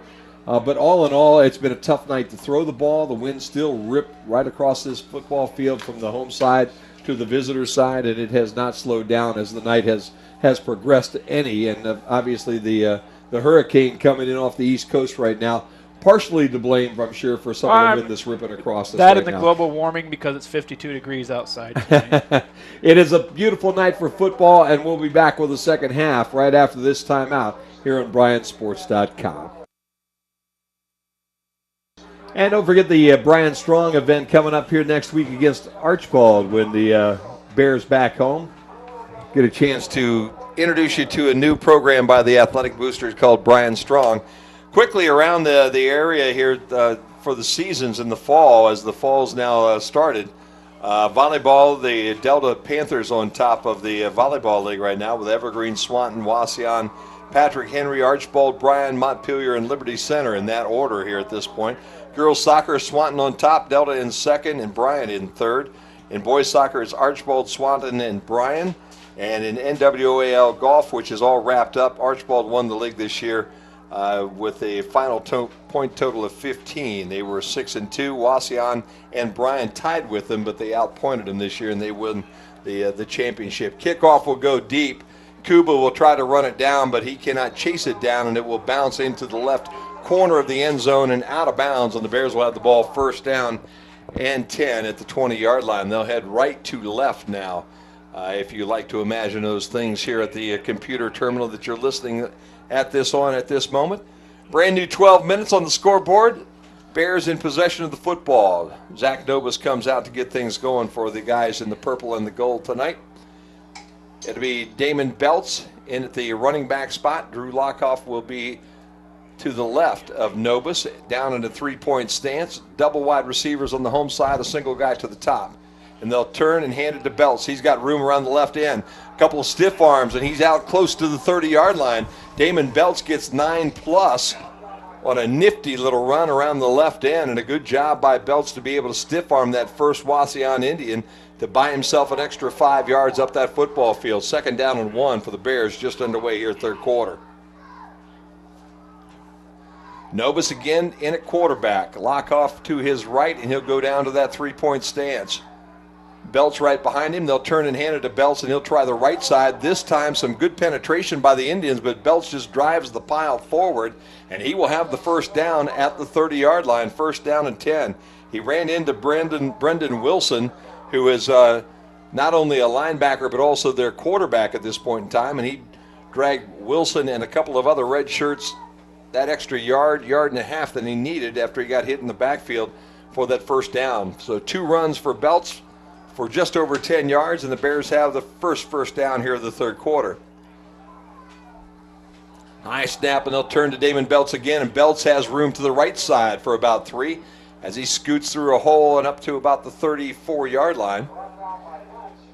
So they'll give him about 4 yards on that one and set up a 2nd down now and 6. And all of a sudden that Bears line starting to do some good things on that offensive line. Whitler, Pakornik, Taylor, Ogden, and Beck, the 5 guys on that offensive line. They get pushed around early in the first quarter, but as this game has gone on, they've grown in confidence and starting to open up a few holes. Handoff goes to Lockhoff, but he will be knocked down in the backfield. And again, it is Jacob Flory coming in from his right outside linebacker spot, unblocked, to drop the running back in the backfield, and they will lose what they gained on first down. It will be 3rd down now and about 10, just across the 30-yard line. Bears have to go just to the Wauseon side of the 40 as they come out with a double wide receiver set to the visitor's side, and that offset eye with Lockhoff on the home side. Nobis will keep it. He's around right end, looking for a block or two. He'll cross the 35, get to the 36, but that's all that Zach will be able to pick up. And the fourth down will be a 4th down and 4 for the Bears. And Josh Jones will come in to kick this thing away. Buter will drop back deep on the visitor's side. The guy that got the only touchdown pass of the first half, Mason Krieger, here on the home side.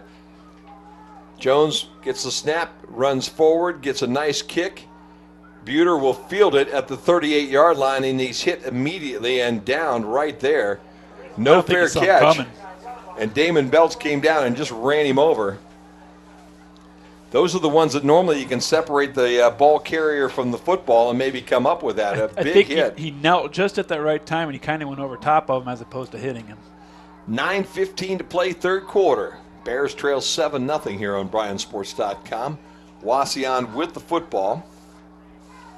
And I would expect, from what you observed, that maybe J.J. Kaufman's might be over as we look out into that backfield right now. He's talking to the assistant coach down there right now.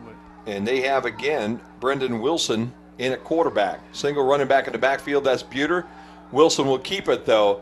He'll try right guard, and he's across the 40 to about the 42-yard line. So give Wilson 2.5, almost 3. Set up 2nd down and 7. Nice fake to Buter. Bears really not having much of it, and Brent Hall was the young man that made that tackle. Riddle checks out, and in for the Golden Bears comes 59, and 59 is Zach Goodspeed. So it's Goodspeed at left end, Hall in the middle, and Taylor on the right end right now for the Bears. Kuba is the outside linebacker on the left side. Low snap, handoff goes to Buter. He'll sweep left side. He's got room. It gets the first down, crosses the 50 into Bears territory at about the 48-yard line. Knocked down by Jacob Garza, but the pickup is about 12, and the first down gives the ball to Wauseon on their first drive here of this third quarter into Bears territory at the 47-yard line. Again, Brendan Wilson all the way coming over to talk to Coach Cooper and his guys on the sideline, and then runs his way back into the huddle, much like the Bears do. They'll send doubles to the top with a flanker on that side. Wilson will roll, and he's got the ball, and he's being chased by Brent Hall, and Hall will run him into a couple of Golden Bears, and they'll drop him right back at the line of scrimmage. The first guy that get him was Mason Oliphant, and Drew Lockoff right there to help him pull him down. They'll give him a yard. Say he got to the 46-yard line. 2nd down now and 9.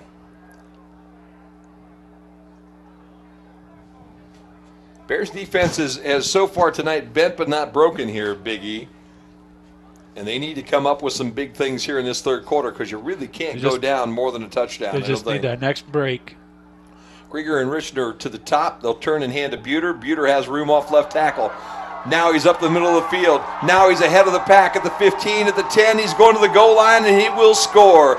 46 yards for Everett Buter. What looked to be maybe a 4 or 5 yard run, all of a sudden the hole opened up, and Buter just outran everybody to the goal line. And when he got going, he went. So 46 yards for Everett Buter, and that is the second score now of the night for the Wauseon Indians, and they have now converted on their last 2 possessions. This one a little more emphatic than the first after that 6-yard pass. And again, Coop lines them all up to the left. Now he brings them all back to the right, and he sets them all ready for the extra point kick. Snap is good. The placement is good. The kick is well placed and out again into the parking lot. And the Bears find themselves down 14-0 with 7:15 to play here in the third quarter on BryanSports.com. That's what we need to hear, man. So the Bears will drop one deep receiver back, and that's Jake Kuba now all by himself back at the 10-yard line. And Josh Whitcomb will kick off again, and he has done a wonderful job so far tonight kicking that ball out of the end zone. This one's a short one that squibs and hits a Bear, and Josh Jones will pick it up and fall on it back around the 12-yard line. That hit Colt Arthur. It was a line drive shot that was coming down around the 25-yard line. The Bears were shifting over, and it hit Arthur and bounced off of him, and Josh Jones then had to track that little squibbler as it rolled down inside the 15, and he finally fell on it down on the 12. So the Bears had wonderful field position in the first half, but now find themselves backed up. Their first drive started at the 20, and this drive now at their own 12-yard line as they find themselves down 14-0 here just into the third quarter. And we've got a flag before everything happens, and the Bears had too many men on the field. They broke the huddle with 12 guys, had tried to sneak somebody off the sideline, but the officials saw that, and that will move them now closer to that goal line as they'll pick the ball up and move it down close to that 6.5-yard line. They'll call it the 7. Is that a half distance at that point, Jim? It really went almost the entire 5 because it was on the outside of that 10. Yep. So we went down to the 7. Handoff goes to Bells. Bells spins, gets through the hole, works his way out to the 15-yard line, and Damon Bells looked like he was going down in the backfield, able to break a tackle, spin through that hole, up that left side, and got about, give him 10. about 9, 10. Yep. Second down now, and the Bears have a legitimate shot here, 2nd down and 8, so we'll give him about 7 on that pickup. In fact, give him 8 because they were. I think that's more of a 7 than the 2nd down and 7 rather than 2nd down and 8 right now. Nobis keeps the ball. Blitz was coming, and Nobis sneaks his head through that hole, and then he got clubbed. And I'll tell you what, the guy that has played the best game of the night, really, Jacob Flory, the wide receiver / outside linebacker, and it was Flory who put the hit on Nobis after Nobis really looked like he was going to get away from the blitz that was coming from the right side, sneak through the left side, sneak through his right guard spot, and just as he picked up about a yard, here comes Flory over to knock him down for no more gain. So 3rd down now and about 5 for the Bears. Give him a couple on that run, and the Bears spread things out. Doubles to the top and the bottom. Belts and Nobis, the guys in the backfield. Nobis looked to hand the ball to Belts, and Belts was already gone through the hole, and Nobis then basically was swarmed under as he will lose a couple of yards.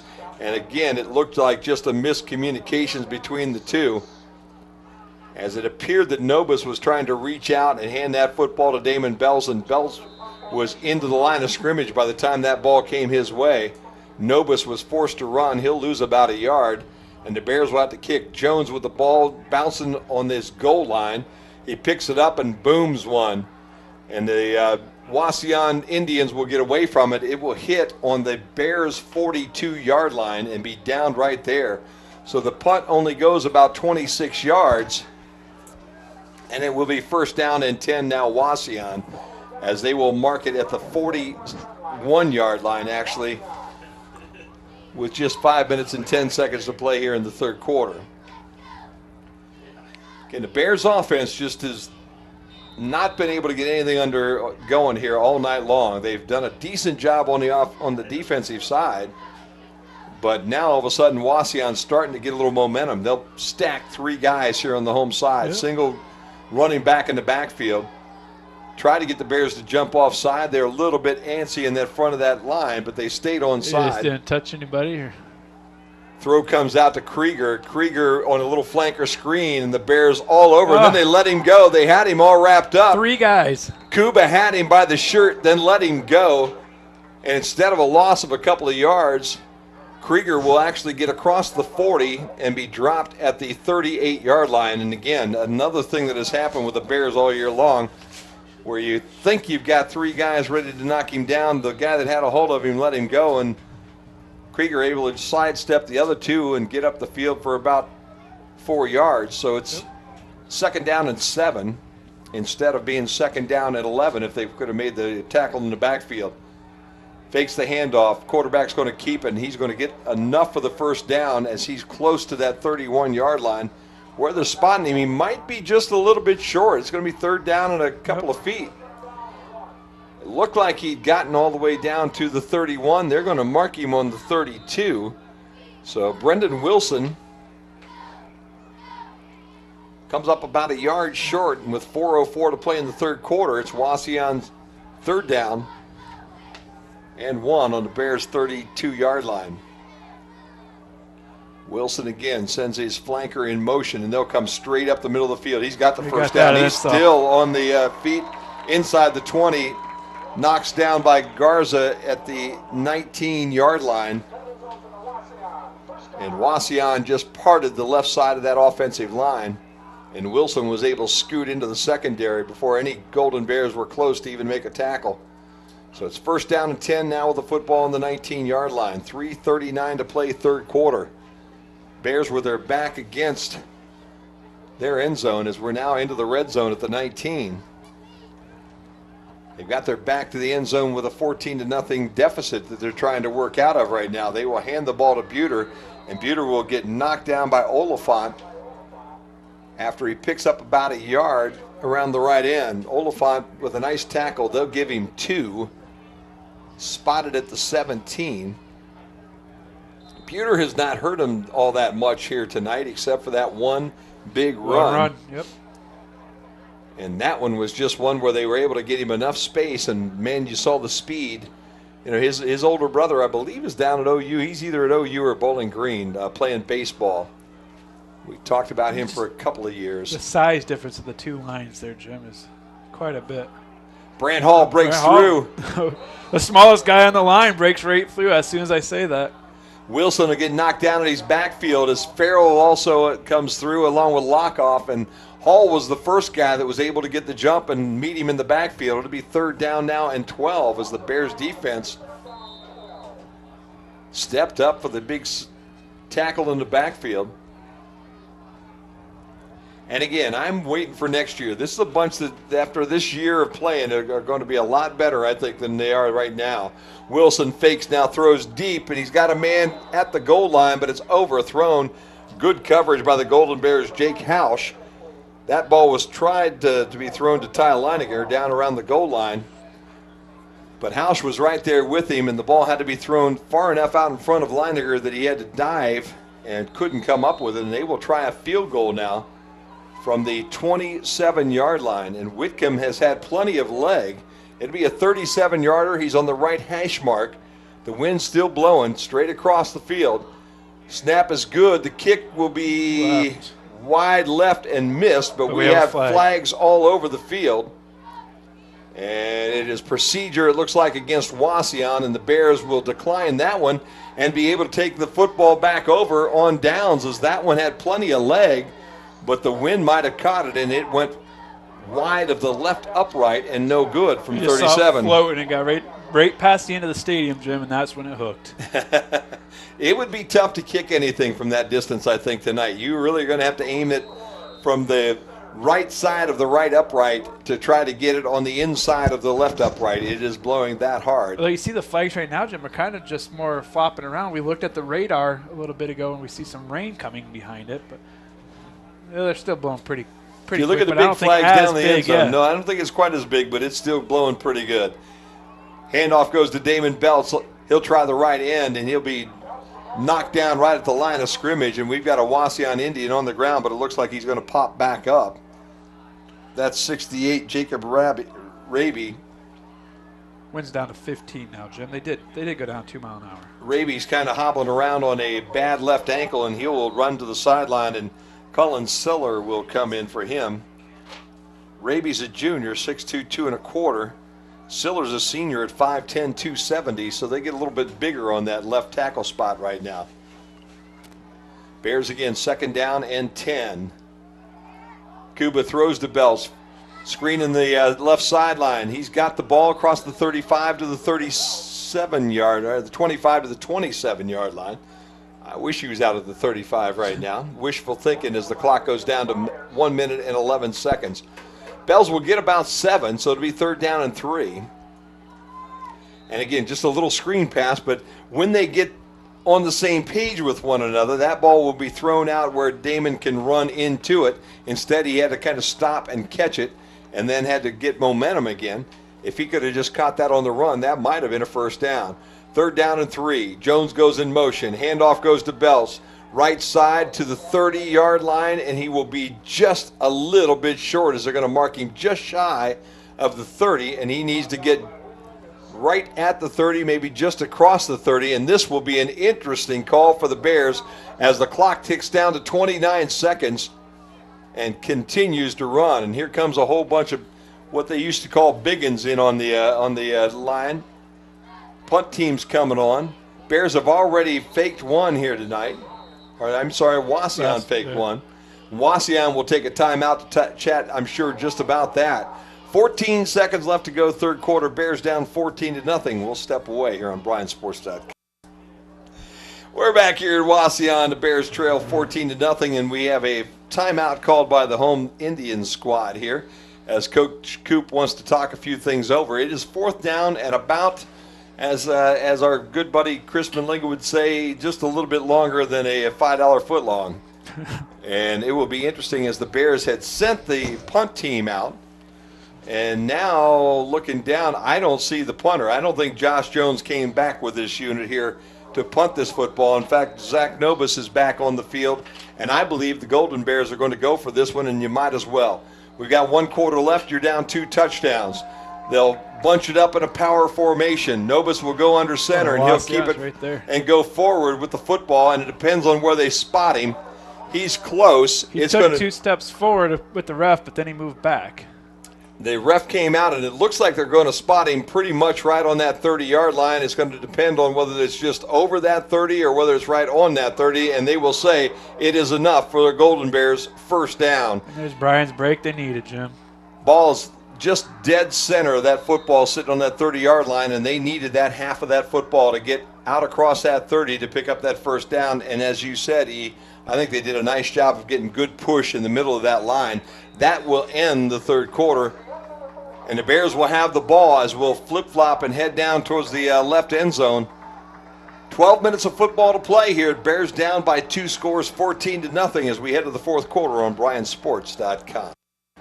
And we're back here in Wauseon as the Bears able to maintain that football on fourth down and about a foot. Quick score update for you. Liberty Center leading Delta here in the third quarter, still 21-14. I'm sure we'll get some more updates from Chris Bryce here shortly, but that is an interesting football game that we are watching right now. And the other one that we're watching still is that Swanton Evergreen game, and it's 18-15 now Swanton, third quarter. Bears with the football, heading left to right, single running back in the backfield. Nobis drops and looks like he'll throw. Now he will run. He's got plenty of room. Just run the ball. 30, 34-yard line. And to be dropped right there. If Zach would have just put the ball under his wing and taken off running, every red shirt was at the 40-yard line. Nobody was paying any attention to him. And that's something that a junior will do that a sophomore has not yet figured out. He'll get about 3, maybe 4. That one easily could have been at least 8, possibly the entire 10 that he needed for the first down. But as I said, he'll figure that one out as he goes. He had everybody in a red helmet looking the opposite direction. He'll learn that a little quicker next year. He'll see that as the year goes on. Second down now and 6, Bears. Hand off Damon Belts, left side, and he gets tripped up in the backfield, kept his feet, got back close to the line of scrimmage, but I think Damon's going to lose a foot or two, and it'll set up a third down now and about 7 for the Golden Bears. Good penetration from the right side by the Wauseon defensive line, and Belts was sweeping that left side, which was Wauseon's right side, and there were red shirts in at his ankles just as he was trying to make that move and get around the corner. Triples now to the home side, single receiver to the top. Damon Belts, the only guy, was Zach Nobis in the backfield. Third down at 7, and Nobis drops and looks to pass. He's had some time. Now he's going to try to run up the center, and there's no place for him to go as he gets knocked down by Colin Siller as he got back to about the line of scrimmage, and it will be fourth down now, and they'll have to kick this one away. Mismatch, Jim, on the near side. It was 2-1 coverage. Bryan with the 3. Oh, I'm sorry. There we go. Bryan with a 3-2 coverage on this side. Bryan had an open defender over here and just didn't see him, or if receiver. Krieger and Buter, the two guys back deep, and you're right. I mean, again, when Zach starts to really get a chance to look downfield and understand what he's got going on, Krieger fields the ball on the 25-yard line, Bears all over him. They'll knock him down actually at about the 24. When he starts to get a little more experience and this game slows down for him just a little more, and he starts to see the guys that are open, he had plenty of time tonight. We've done a nice job on that offensive line in passing situations to give him the time to throw the football. He decided late to run that ball, and he really could have seen a wide receiver open and possibly made that hook up for the first down the field. But again, sophomores make those kind of reads. Juniors normally do a little bit better. 9:55, that's all that's left in this ball game. Wauseon's up by 2 scores, 14-0. They have the football on the 24-yard line. Wilson straight ahead. He has room. He's still on his feet across the 30. He will be knocked down close to the first down at about the 34-yard line.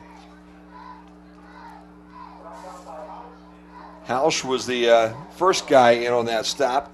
And then also Brandon Farrell, number 22, who's gotten quite a bit of playing time here tonight. It will be enough for a first down, so Wauseon on first down runs for 10 yards on the nose, and it'll be first down and 10 with the ball now on the 34-yard line. Wilson again in the quarterback, low snap. He'll call his own number. He'll have some room off the left side this time, but it won't be a lot, maybe 3. Across the 40, close to the 43-yard line, so we'll give him almost 4. It'll be second down and 6. Clayton Farrell on the tackle on the right side. You got Jake Kuba on the left side in that linebacker spot. Wagner and Lockoff in the middle. And also tonight, I've been impressed with Mason Oliphant, who's also playing an outside linebacker. 3 down guys now. Ball snap low. Here comes Brant Hall. Wilson able to step out of a tackle in the backfield, get up across the 40, close to the 45. That will be enough for a first down. And it will be first down and 10 now for the Wauseon Indians, who have all of a sudden found a running game as they pick up the first down, the third first down here of this drive that they're on, trying to work this clock down to 0 if they possibly can and sneak out of here with a 14-0 win tonight over a Golden Bears team that has shown an awful lot of heart here tonight, playing the football team on its homecoming Friday night. You still see a lot of pep in the guys out there, Jim. They haven't given up yet. No, they have not. Bad snap. That's what they need right there. Ball's rolling at the 30-yard line. Wilson able to dive on a ball still loose. Buter picks it up. He's inside the 25 at the 24. So the Bears knocked it loose out of Wilson's hands after it was snapped right on past him. And I don't think anybody saw it other than the official took off downfield and never blew a whistle. No one caught that second pop. So Wilson had to slide away from him. He tried to hook slide around it down around the 25 or the 30-yard line. Never got a handle on it. It got away from him, and then Everett Buter is able to scoop it up back on the 25-yard line. They have to go all the way to the Golden Bears' 45-yard line now. So it is now second down and 30 for the Wauseon Indians, and they will send triples and stack them up on the visitor's side. Buter, again, the only running back in the backfield, and they will turn and hand it to Buter, and Buter spins through the line of scrimmage. He'll get a couple. In fact, he'll end up with almost 5. He gets close to the 30-yard line, but it'll set up third down now and 25. And the Bears would be more than happy to allow them to do exactly the same thing. Wagner and Lockoff and Farrell on the tackle again for the Golden Bears. And it's also good, to see Armbruster now. Jordan Armbruster in at that left end spot, number 19.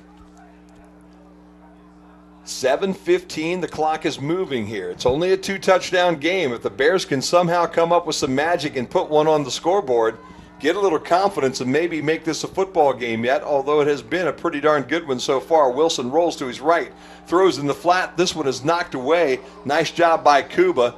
Ball was headed for Whitcomb, and the ball was knocked away by Kuba. That will be fourth down now, and the Bears should get some pretty good field position as they bring their punter out, and he will be inside his 20-yard line, and we've got a timeout. No, we didn't. I thought they said something about a timeout. Everybody started to move this way. They had just moved the ball over to this left hash mark, the one closest to the Wauseon sideline. Punter in. Snap is good one. Jones is back, and he'll go towards his left and field it. Ball's on the ground, and he'll have to fall on it back on the 35-yard line. Got his hands on it initially around the 37-yard line, was hoping to catch it and scoot up that visitor's sideline. Couldn't get both hands on the football. It got away from him, so he did the smart thing, and he just got on top of it. And the Bears will have the football now right at the 35-yard line. First down and 10 with 6:50 to play in this ball game. Need kind of a quick drive right now, Ian. That has not been our forte here this year. A couple of years ago, we would have... no problem. 6:50 left. We can still come out with a 35-0, 35-14 game. Exactly. This football team doesn't move quite as quickly, and a timeout now in the field will be called by the Golden Bears. That will be their first time out here in the second half. We'll take it with them. 6:50 to play in the ball game. Bears down 2 scores, 14-0 here on BryanSports.com. Back here in Wauseon, any updates on that Swanton game, Big E, from Christopher? Either Swanton or Liberty, I think, are the 2 games that I'm the most interested in right now. 2 top teams in the NWOAL right now. Swanton 18, Evergreen 15. Okay. Liberty 23, Delta 14. Both those in the third. There you go. So we have PH 2 still top over Archibald 6-0 there. The other NWOAL. 2 top teams still on top of everything with what appears to be wins in their future potentially here tonight, but 2 close ball games yet. Nobis drops back to throw. Can't find anybody open. Now he'll roll towards the visitor side and throw it downfield into coverage, and the ball will be knocked out of bounds, almost intercepted down around the 40, and that was Whitcomb again that got his hands on it. Ball was thrown down deep, and that was to Colt Arthur. He was the intended receiver. Arthur had double coverage. He was down at the 40-yard line of Wauseon. That ball thrown pretty well. Update here, Jim. Swanton just scored. It's now 25-15 Swanton over Evergreen in the 4th. There you go. So Swanton now up by 10, and they've got to be somewhere close to where we are in this football game. Delta Liberty also went to the 4th quarter. Jones in motion. High snap at Nobis, pulls it down. Now he'll roll to his left and throw to Jones, and it's over Jones's head. Jones wide open, but Nobis running for his life and had a hard time getting that ball out. Josh Jones up around the 45-yard line again of Wauseon, and he had Whitcomb behind him. If that ball would have been in front of Josh, that would have been a nice first down. We'd have been in Wauseon territory, but again, Nobis running hard towards his left, and the right-hander trying to throw across his body. Had a hard time with that connection. So it's 3rd down now and 10 for the Bears. Clock stop with 6:35 to play in the football game. Belt's the only running back. Doubles to the top, doubles to the bottom. Bears look like they're in a passing frame of mind right now. Here comes the blitz. Whittler picks it up. Ball thrown across the middle, but it's tipped by an interior lineman and will be incomplete. And 4th down now for the Bears. 4th down and 10, and it looks like they're sending the punt team back out on the football field. Like that was the Jacob Robb, the junior out there. They got that tip, Jim. 68 coming off. 4th down and 10, 6:31 to play. Bears going to kick it away. Josh Jones has Krieger back deep just inside his 30-yard line, and they're going to fake it. Pass goes into the middle of the field, bounced around, and it's intercepted by Wauseon at the 45-yard line. Number 2 is Hunter Yackey, who comes up with that one. Ball was snapped to the up back, who tried to make that throw, and I believe that was Peters, number 6, that made the toss. Tried to hit somebody who was just covered up with Wauseon Indians. Really couldn't just even rushed see the whole thing. Well, Saturday night you'll be able to tell a little bit better. There were 4 red shirts around the intended receiver. They were not fooled. The ball got tipped around a little bit, and Yackey was able to come up with it. And so Wauseon will have the ball on the Bryan 45-yard line. 6:25 to play in the ball game. Both teams with 2 timeouts now. Wilson is still in at quarterback. He'll fake the ball to Buter and keep it right up the middle of the field for a couple as he crosses the 45, and he'll be dropped at the 42-yard line. Lockoff with the tackle for the Bears. Pickup of about 3. And it'll be 2nd down and 7. Bears could really use some sort of takeaway here and a defensive score. That's about the only thing that's going to maybe change this bad boy around. New faces all over the place for the Bears. Robert Kimball in at the left end spot for the Bears. Wilson will roll towards the home side. He puts his head down, ducks under the tackle by Wagner, and is able to work his way inside the 40 to about the 38-yard line, and it will set up a third down now and 3. Wagner had him dead in his sights, but he was able to duck underneath of Wagner's tackle and then lunge forward for an extra couple of yards. So third down and 3 for Wauseon with 5:20 to play here in this football game.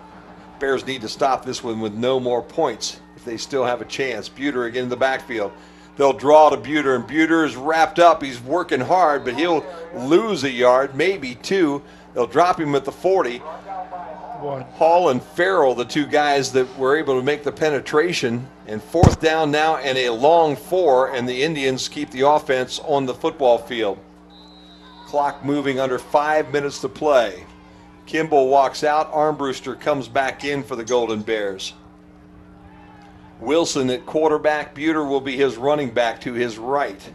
They'll send 2 wide receivers to the top, one in the slot, single guy on the bottom. Now they'll move their tight end off the line of scrimmage, and as this is all going on, Coach Cooper decides he saw something he didn't like, and he will call his second timeout with 4:30 to play in this football game. We'll step away as well. Bears down by 14 with 4.5 to play on BryanSports.com. Here at Wauseon, we're down to the last 4.5 minutes of this football game. The Bears have fought hard tonight, only down 14-0 to a Wauseon team that beat them last year 61-0. So a decent job this year of coming out and trying to fight real hard. I think this is the best Bryan team we've seen yet this year, Jim. I would agree with that. If they can just find out a way to hook up on a couple of passes to get this defense from really crowding that box and open up that running game just a little bit more, that is really going to do wonders for this football team. But I will tell you this, they have not hung their heads at all. They've come out, they've played every down. And it is now 4th down and 5 for Wauseon. Wilson starts a guy in motion as he's in the pistol look. He'll fake the ball to Buter. Now he'll roll to his right and look to throw this ball deep downfield, and he throws it way out of bounds.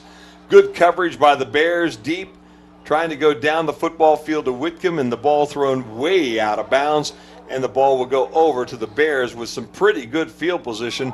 With 4 minutes and 23 seconds to play in this ball game, they'll have the ball on their own 40-yard line. So 60 yards between them and a score, which would maybe start to get some of these folks here on this homecoming side to kind of tighten the coats just a little bit and bear down. But the Bears still have to figure out a way to be able to make that offense click for a touchdown tonight. They're only scoring a touchdown a night.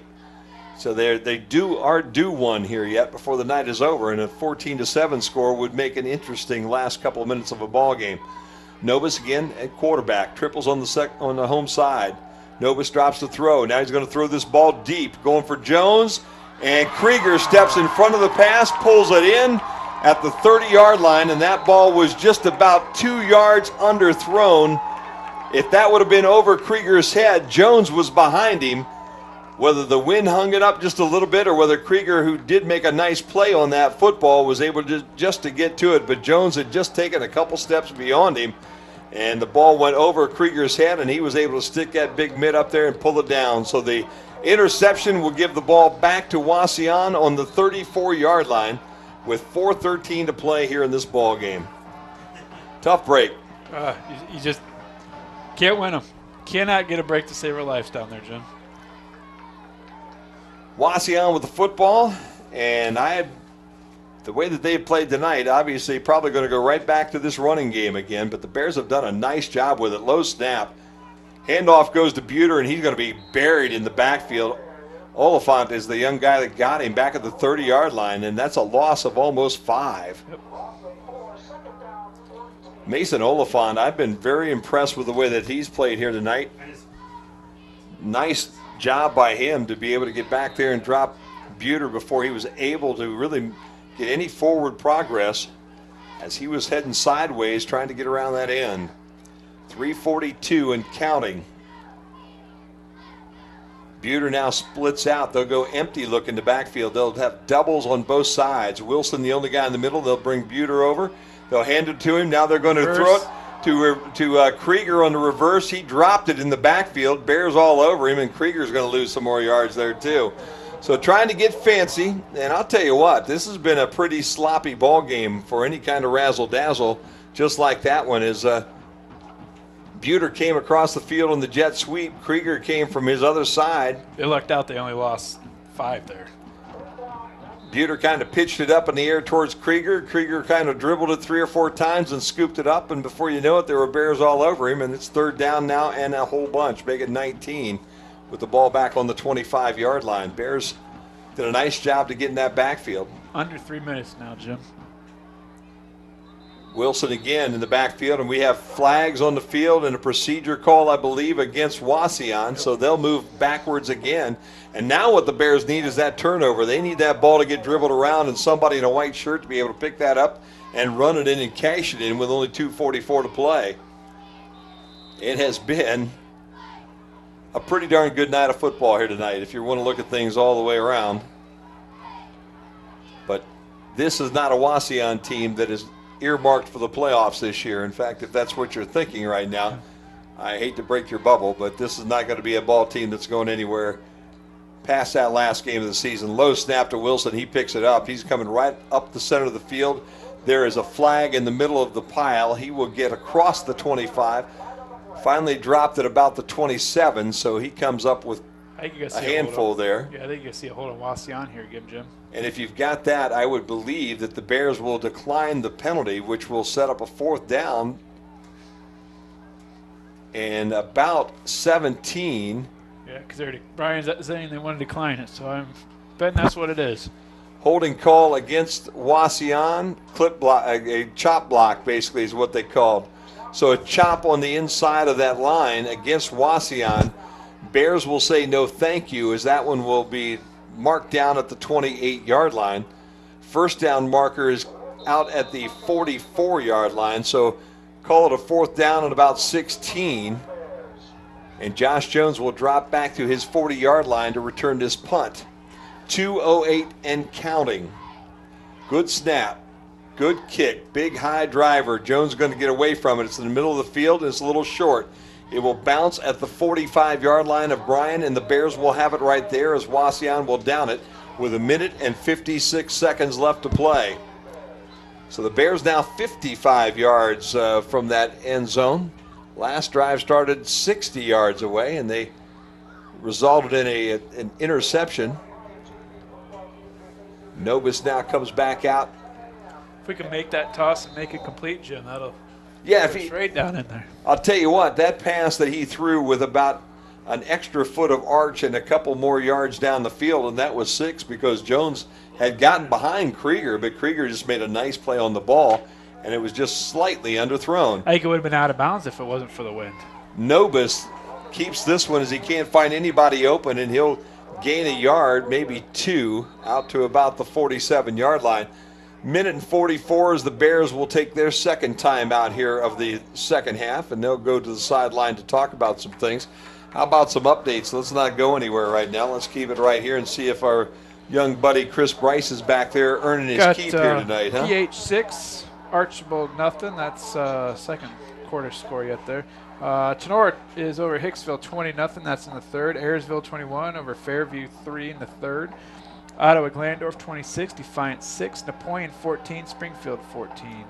An update, Evergreen now 15 to Swanton's 31. Liberty Center 24 over Delta 14.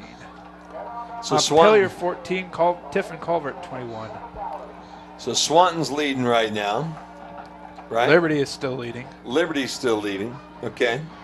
So the 2 top teams in the conference still on their way to an undefeated week number 6 here. At least a 3-0 conference mark going through week number 6. And in the fact that Swanton is totally undefeated at this point in time. 2nd down and 8 now for the Bears. They have the football on the right hash mark here of their own 48-yard line with 1 minute and 50 to play. Triples go to the top, single to the bottom. Bell's the only running back in the backfield, and he is a blocker. Nobis gets away from one red shirt. Now he sets in the middle of the field and throws it towards the middle of the field and overthrown by Josh Jones. We have a flag. Flag in the backfield would probably go against the Bears. It may be a roughing passer, Jim. It's thrown right as it was thrown there. We'll see what the call is right now. It's thrown right at the 40-yard line. It's either a roughing the passer or with as a hold then. They just moved it forward. Blocking the back on the Bears, and with that, I'm sure Wauseon will probably, well, you never can tell. It would be 3rd down and 8 or 2nd down, and when they get done marking it, this ball is going to be back down at about the 32-yard line. So it's going to be 2nd down and a whole bunch now. At about 12, 15, so 25, 27 yards to go here for the 1st down for the Bears. 2nd down, minute and 41 left to play in the ball game. Bears do have 1 timeout left. Zach Nobis and Damon Belts in the backfield. Triples go to the top, single to the bottom. Here comes the blitz. Bears do a good job picking it up. Nobis now across the line of scrimmage as he's still kind of deciding, is he going to throw or is he going to run? And steps out of bounds up around the 37-yard line, and it will be now a 3rd down as Zach Nobis picks up about 8. And 3rd down and still about 18 to go for the Golden Bears.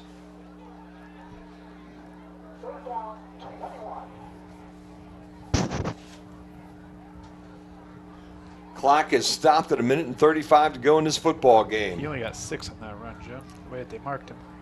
Zach Nobis got 6, so it's 3rd down and about just over 20 here for that 1st down.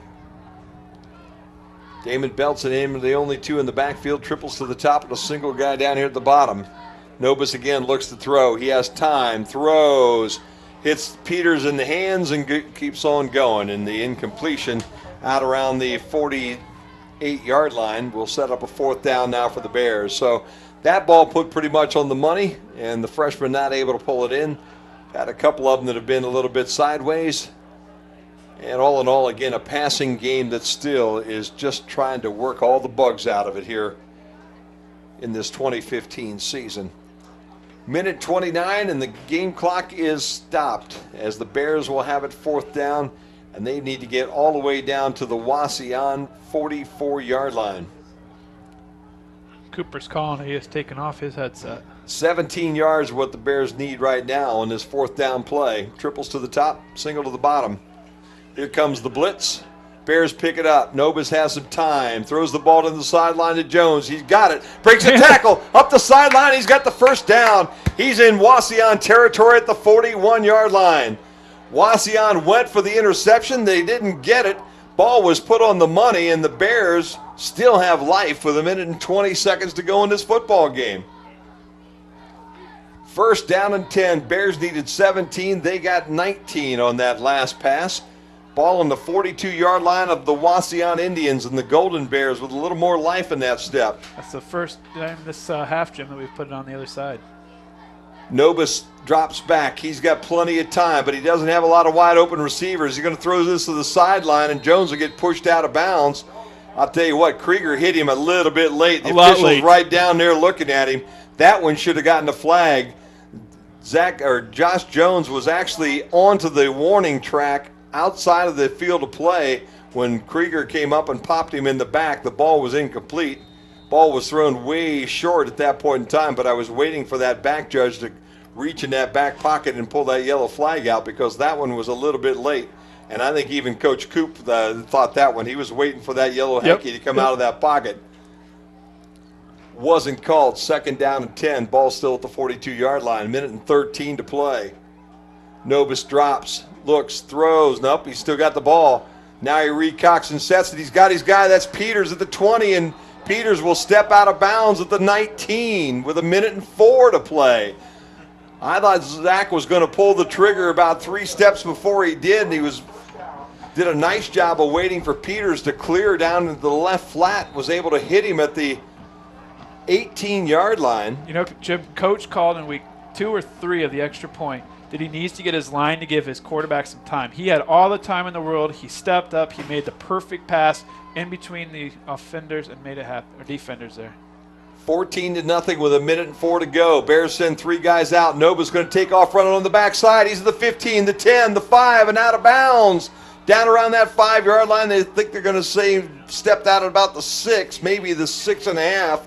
But with 55.7 seconds left to go in this ball game, the Bears have this football at the 5-yard line is where they mark him down, and they are driving. It's a 14-0 football game, and the Bears with an opportunity to put a score on this board before this thing's all over and maybe get that onside kick and make this thing some magic, some old Golden Bear magic going on.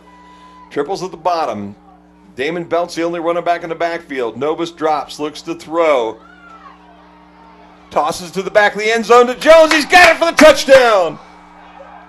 Josh Jones beats Mason Krieger in the right corner of the end zone for the touchdown.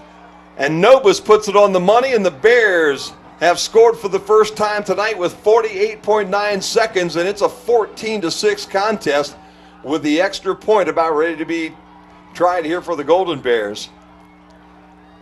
Need to get this extra point, and then you know what happens at that point in time, and you know what happens when the Wauseon Indians and the Golden Bears get into an onside kicking game.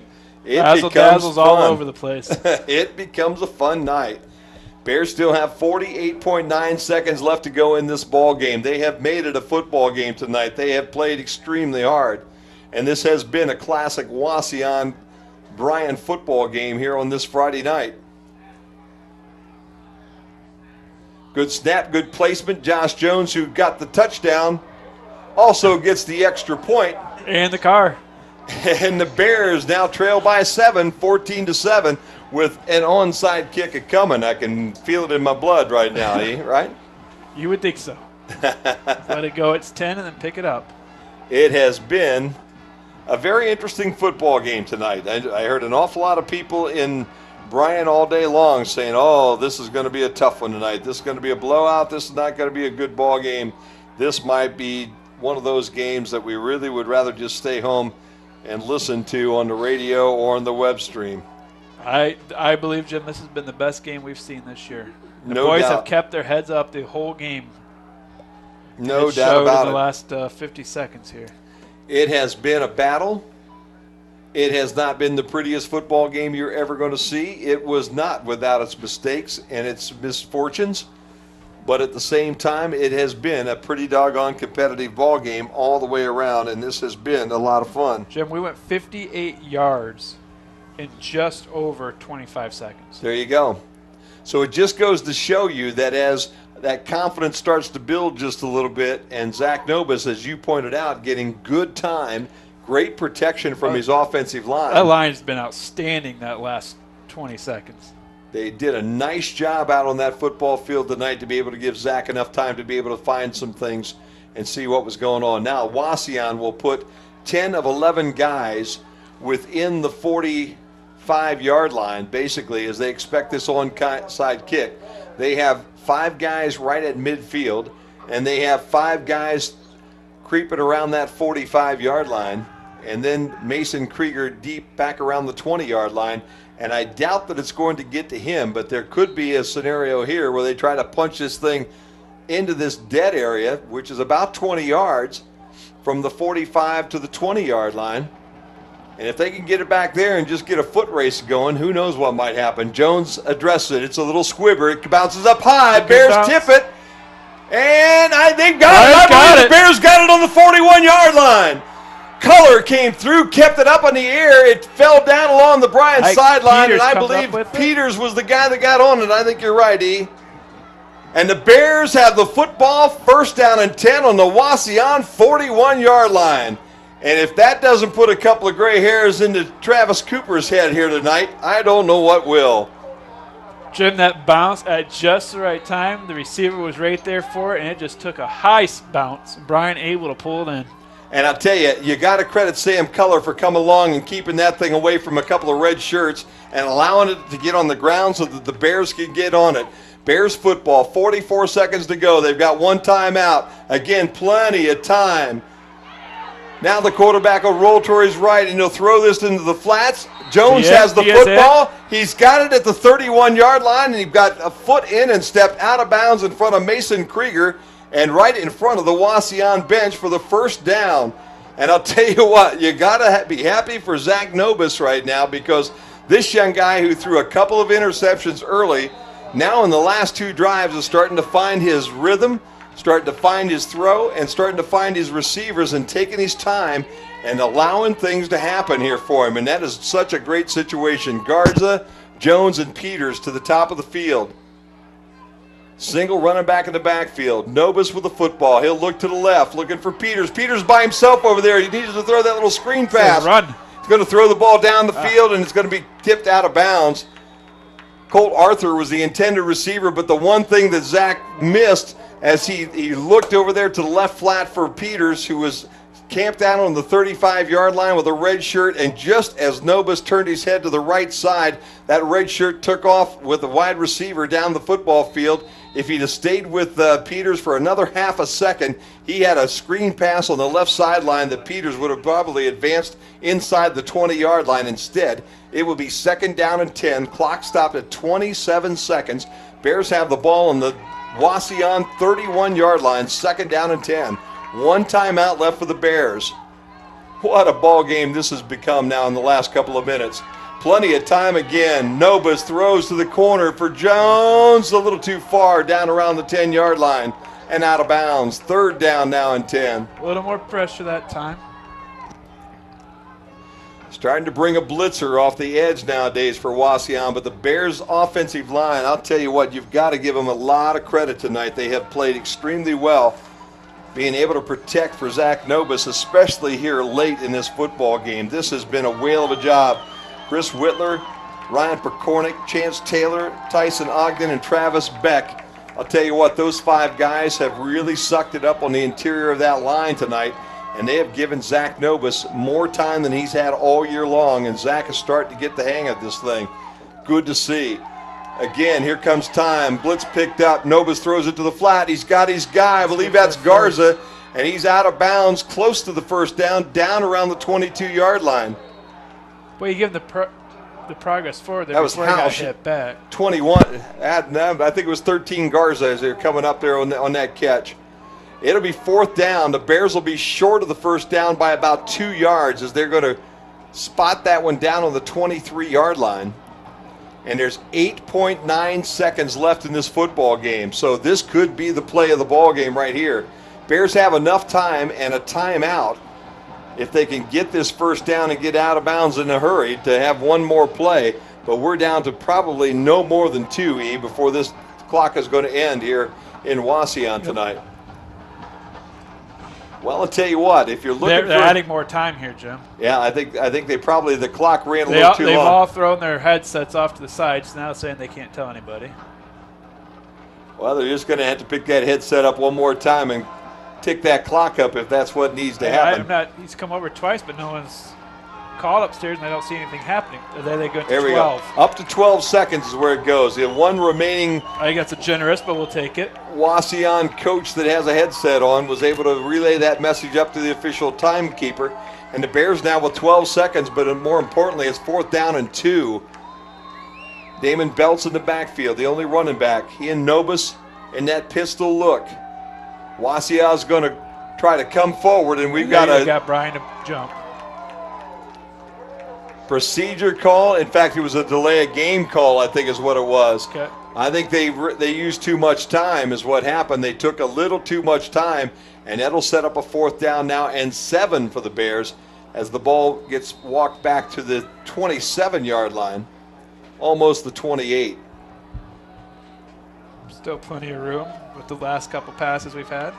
12 seconds to go in the ball game. Bears with the football, 4th down. They need the 1st down. They need a touchdown and an extra point to tie this one, 14-7. Nobis with some time. Now he runs out of time. He's going to run into the middle of the field. He's got the football. He's got the 1st down. And he slides down around the 16-yard line. Bears need to call a timeout, and they get it called with 2.2 seconds to play. And they're going to go right to the line of scrimmage. In fact, I don't think they called that timeout. They're going to down that ball, and they're going to have to call the clock has run to 0. Well, the clock stopped, though, also, Jim. The officials did wait. I guess they waited to move the chains. That's why the clock stopped. It was a 1st down, so they stopped it for that. Going to have to put a little time back on the clock, I'm sure. They clocked the ball, and they're going to put that thing back up to 1 second to allow one last play. And why the Bears didn't take a timeout with 2.2, I don't know. They went instead to clock the football, and they will have, either way, one play, doesn't really matter. 1 second or 2.2, I guess you really are just splitting hairs at that point in time. Bears put triples out here in front of us on the home side. Novus and Belts are the guys in the backfield. Colt Arthur is the only receiver to the top. Zone coverage for Wauseon right now. Here comes the blitz off the corner. They pick it up. Ball's thrown in the end zone. Peters got it! Touchdown, Bears! Oh my gracious! Little post route, skinny post by Peters right in the middle of the football field. Novus had plenty of time as the offensive line picked up the blitz, and Novus is able to make the connection with no time on the clock. And the Bears now down 14-13. They now have that one last time out. They can talk about whether they want to go for 2 right now or kick this thing and go to overtime potentially. And it looks like they're going to kick it because here comes Josh Jones out on the field. And I'll tell you what, that extra timeout might come into play right now. They might need it as things are a little bit confused out on this football field. Bears have the kicking team on. Everybody's lined up. Arthur is the holder. And delay. And we do get a delay of game against the Bears. And that'll move them back 5 more yards. But the way that both of these kickers have been kicking extra points tonight, it's not been any problem whatsoever. Both of these guys have been drilling extra points, 40, 45 yards. So both these guys with good legs. We've seen Josh Jones kick this thing out of the park every time he's had the opportunity. 14-13. Here comes a big extra point. Jones takes a big deep breath, gets himself set up.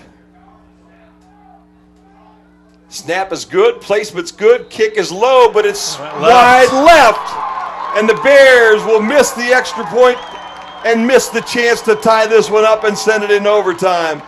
And the Bears all over Josh Jones right now, going to pick him up and put him back up on his feet. He is crumbled down into a pile right now, not feeling good with the fact that he just missed that. Now he's banging the helmet on the ground. And unfortunately for Josh, it was not really a lot anything. Of pressure coming at him there, Jim. Wauseon sent everyone as fast as they could. They might have gotten a hand on it. It was a kind of a low kick, and after that penalty that sent that ball back 5 yards, Wauseon's going to get lucky to sneak out of here tonight with a 14-13 win as the Bears made it exciting, scoring in the last second of the football game. Hey, Bryan, Jim, from what they played all year, Bryan didn't lose this ball game tonight. These guys came out and played the best ball game they have all year and just really showed outstanding right to the end. Showed what Bryan football has been in the years past can still be Bryan football today. Well, I'll tell you what, Travis Cooper and his guys are taking a big deep breath right now and exhaling because they saw a game that they had under control with 14-0, a 14-0 lead with under 5 minutes to go to this football game, almost slip away from them, and a missed extra point by Josh Jones will end this ball game in a 14-13 score, and the Wauseon Indians will take a very, very hard-fought victory tonight home with them for their homecoming crowd here tonight as the Bears all get lined up on the 40, and they're going to do 3 40s just for the heck of it right now, as they always do at the end of this ball game. But you really have to feel good about the way that this ball team played tonight. We do have one Bear, Brandon Farrell, that looks like he's got a problem with a wheel as they're helping him to the sideline at this point in time, as he's not really having any luck on a right ankle at this moment, and the Bears getting some sprints in here like they always do at the end of this football game. But I'll tell you what, Coach Redhead's got to feel a lot better about the way things were going tonight, as his Bears will lose a tough one tonight here in Wauseon, 14-13. He said they were going to come out here and play a ball game tonight, and that's exactly what they did. We'll take a timeout, come back, put a wrap on this thing right after this timeout on BryanSports.com. Well, we're back here in Wauseon, and I'll tell you what, our guys have to feel really, really good about an awful lot of things that went down tonight, and obviously they've got that that thing in their stomach that's still spinning around saying, darn it, what's it going to take for us to get a victory tonight? And Josh Jones, I'm sure, is going to put an awful lot of bad, nasty things on himself here in the next day or two, and that young guy shouldn't do that at all. It was a couple of big catches that he made that got the ball game close again, and the extra point, basically, which was lengthened by 5 yards by a penalty. I'm not sure whether it wasn't tipped maybe at the line of scrimmage as it went hard left and just outside that left upright and caused this ball game to end 14-13 for the Wauseon Indians. For the Indians, I'll tell you what, they knew they were in a dogfight tonight, and the Bears were the dogs that were nipping at their heels all night long there, Big E. That's Wauseon sideline got as cold as it was outside in the last second of the game. Yeah, that was I think Coach Cooper and his bunch just happy to get away here tonight with a victory. He's down talking to the guys. They're correcting things and trying to make a few things work. The Bears, I think, have to feel pretty good about themselves. They're coming home next week. They've got an Archibald team in town. And guess what, guys? We found a passing game here tonight. All of a sudden, things started to click on the offense. And that goes back to the offensive line, Jim. They gave him the time that they needed to be able to make that happen. Dropping the cords on my microphone there. Yeah, our offensive line stepped it up, Jim, in that fourth quarter, the best that they have played all year long. That was a heck of a ball game. Well, I'll tell you what, E, why don't you take a look at some of the scores that Mr. Bryce sent to you, and then we'll put a wrap-up on this thing and get the heck out of here. Swanton has now gone up over Evergreen 46-15. That's in the fourth quarter. A final here, it's Liberty 31, Delta 21. Also in the final, Archibald 7, Patrick Henry 6. Tenora 40 over Hicksville with 6. Ayersville 41, Fairview 3, that's a final. Ottawa Glandorf 33, Defiant 6 as a final. Napoleon trailing Springfield 35-24, and it's Montpelier losing to Tiffin Calvert 35-14 as a final. Wow. So it looks like things are not going to change too much in the NWOAL this week as the Liberty Center Tigers and the Swanton Bulldogs both going to stay on top of that conference and stay undefeated. But for the Golden Bears and the Wauseon Indians, I think the battle has now been renewed after a 61-0 trouncing last year by the Wauseon Indians. The Bears tonight fought and clawed and scrapped and did everything they possibly could. But an extra point that was missed with no time left on the clock sends the Bears down to a 14-13 loss. And this was a ball game. I'm telling you what, you got to put at least a half of that one back in that win column for these boys because they played their hearts out tonight. What a ball game, and hats off to Coach Redhead and his guys for sticking in there and prevailing and doing exactly what the Bears have always done. They scored late in the ball game, made it 14-7. They got the onside kick. They hooked up with a touchdown pass between Nobis and Peters with no time left on the clock, and then the extra point was missed to leave the scoreboard at 14-13 at the end of the ball game. Tonight, the ball game brought to you as always by Wheelan Automotive, dealership quality at aftermarket pricing. Tompkinson BMW, home of the ultimate driving machine. The Plaza Motel, your home away from home, and don't forget to like us on Facebook. Oberlin Turnbull Funeral Home and Crematory, all types of service for all types of people. Northwest State Community College, helping you take that next step to a new job or a new career. Krill Funeral Home, commitment to service is our #1 priority. Genesis Healthcare, Bryan Center, we are your friends, we are your family, and we are your neighbors. Bryan Municipal Utilities, your local cable and high-speed internet provider in Bryan. And don't forget, it is Public Power Week this next week. Several events going on with the utility. You want to join them. They'll probably have some food for you, some goodies to give away. 3:30 to 6. There you go. And where's that one going to be? It's going to be at the utility again this year. You can watch the line workers demonstrate some line work. We'll have hot dogs, popcorn, and other goodies, along with a 2-pack of LED light bulbs. Oh, there you go. Not just one, but 2. I was expecting, at least a T-bone steak and some baked potatoes and a few things like that. But I guess that might be the. Well, I could tell you to come for lunch, but we saw you tonight. We don't want to see you again that soon. Well, but if you're into Public Power Week this next weekend, Bryan, a good time to go out and And thank the folks in the utility department to do such a great job. In fact, Our linemen working hard this afternoon. With the that's what I was going to outage say. A little power outage this afternoon that was, if you were in a Toledo Edison location, you probably would have been out for most of the day. Our guys had it back up in, 15 minutes, 10 minutes? 15 minutes, and we had a tree on the line. In 15 minutes, we had the line bypassed and up and working. So there you go. Reliable, dependable yours. That's what they used to call that thing, and they are still. Reliable local yours. There you go. That stuff too. Reliable, local than yours. So a good job by the line workers this afternoon to get that thing going. Bryan Ford Lincoln, we're just down the road from High Prices and Bryan Athletic Boosters, always backing our athletes. Good luck, Bears, all season long. Don't forget to join the Bryan Athletic Boosters this next week for the Archibald game in the parking lot to be introduced to the new Bryan Strong program. Got my shirt. I think we'll be wearing them next week. Good, man. That sounds good. Go up if you want and get one. That's the other side. You can go up to varsityclubvip.com. That's varsityclubvip.com. And get yourself a shirt or a sweatshirt or all kinds of different things, pullovers and all types of things you can buy up there that have the Bryan Strong logo on it. Again tonight, the Bears fall in a tough one, 14-13 here in Wauseon. Big thank you to the big guy up on the roof. Aaron just kind of ran that thing back and forth and all the way around.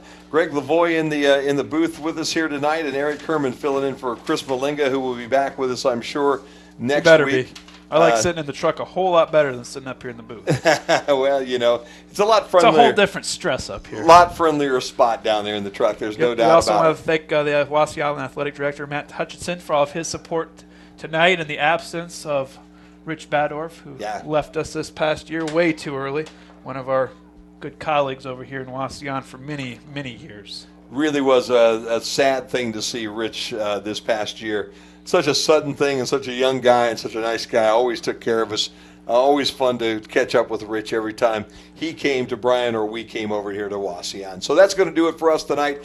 Bears lose a tough one tonight, 14-13. You can catch the ball game on Saturday night with the replay. And don't forget, next week, the Archibald game, you can catch the replay right after the ball game at 11 o'clock there on BMU Channel 3. For my crew this evening, the Bears come close, but they lose 14-13 here on BryanSports.com. Talk to you next week.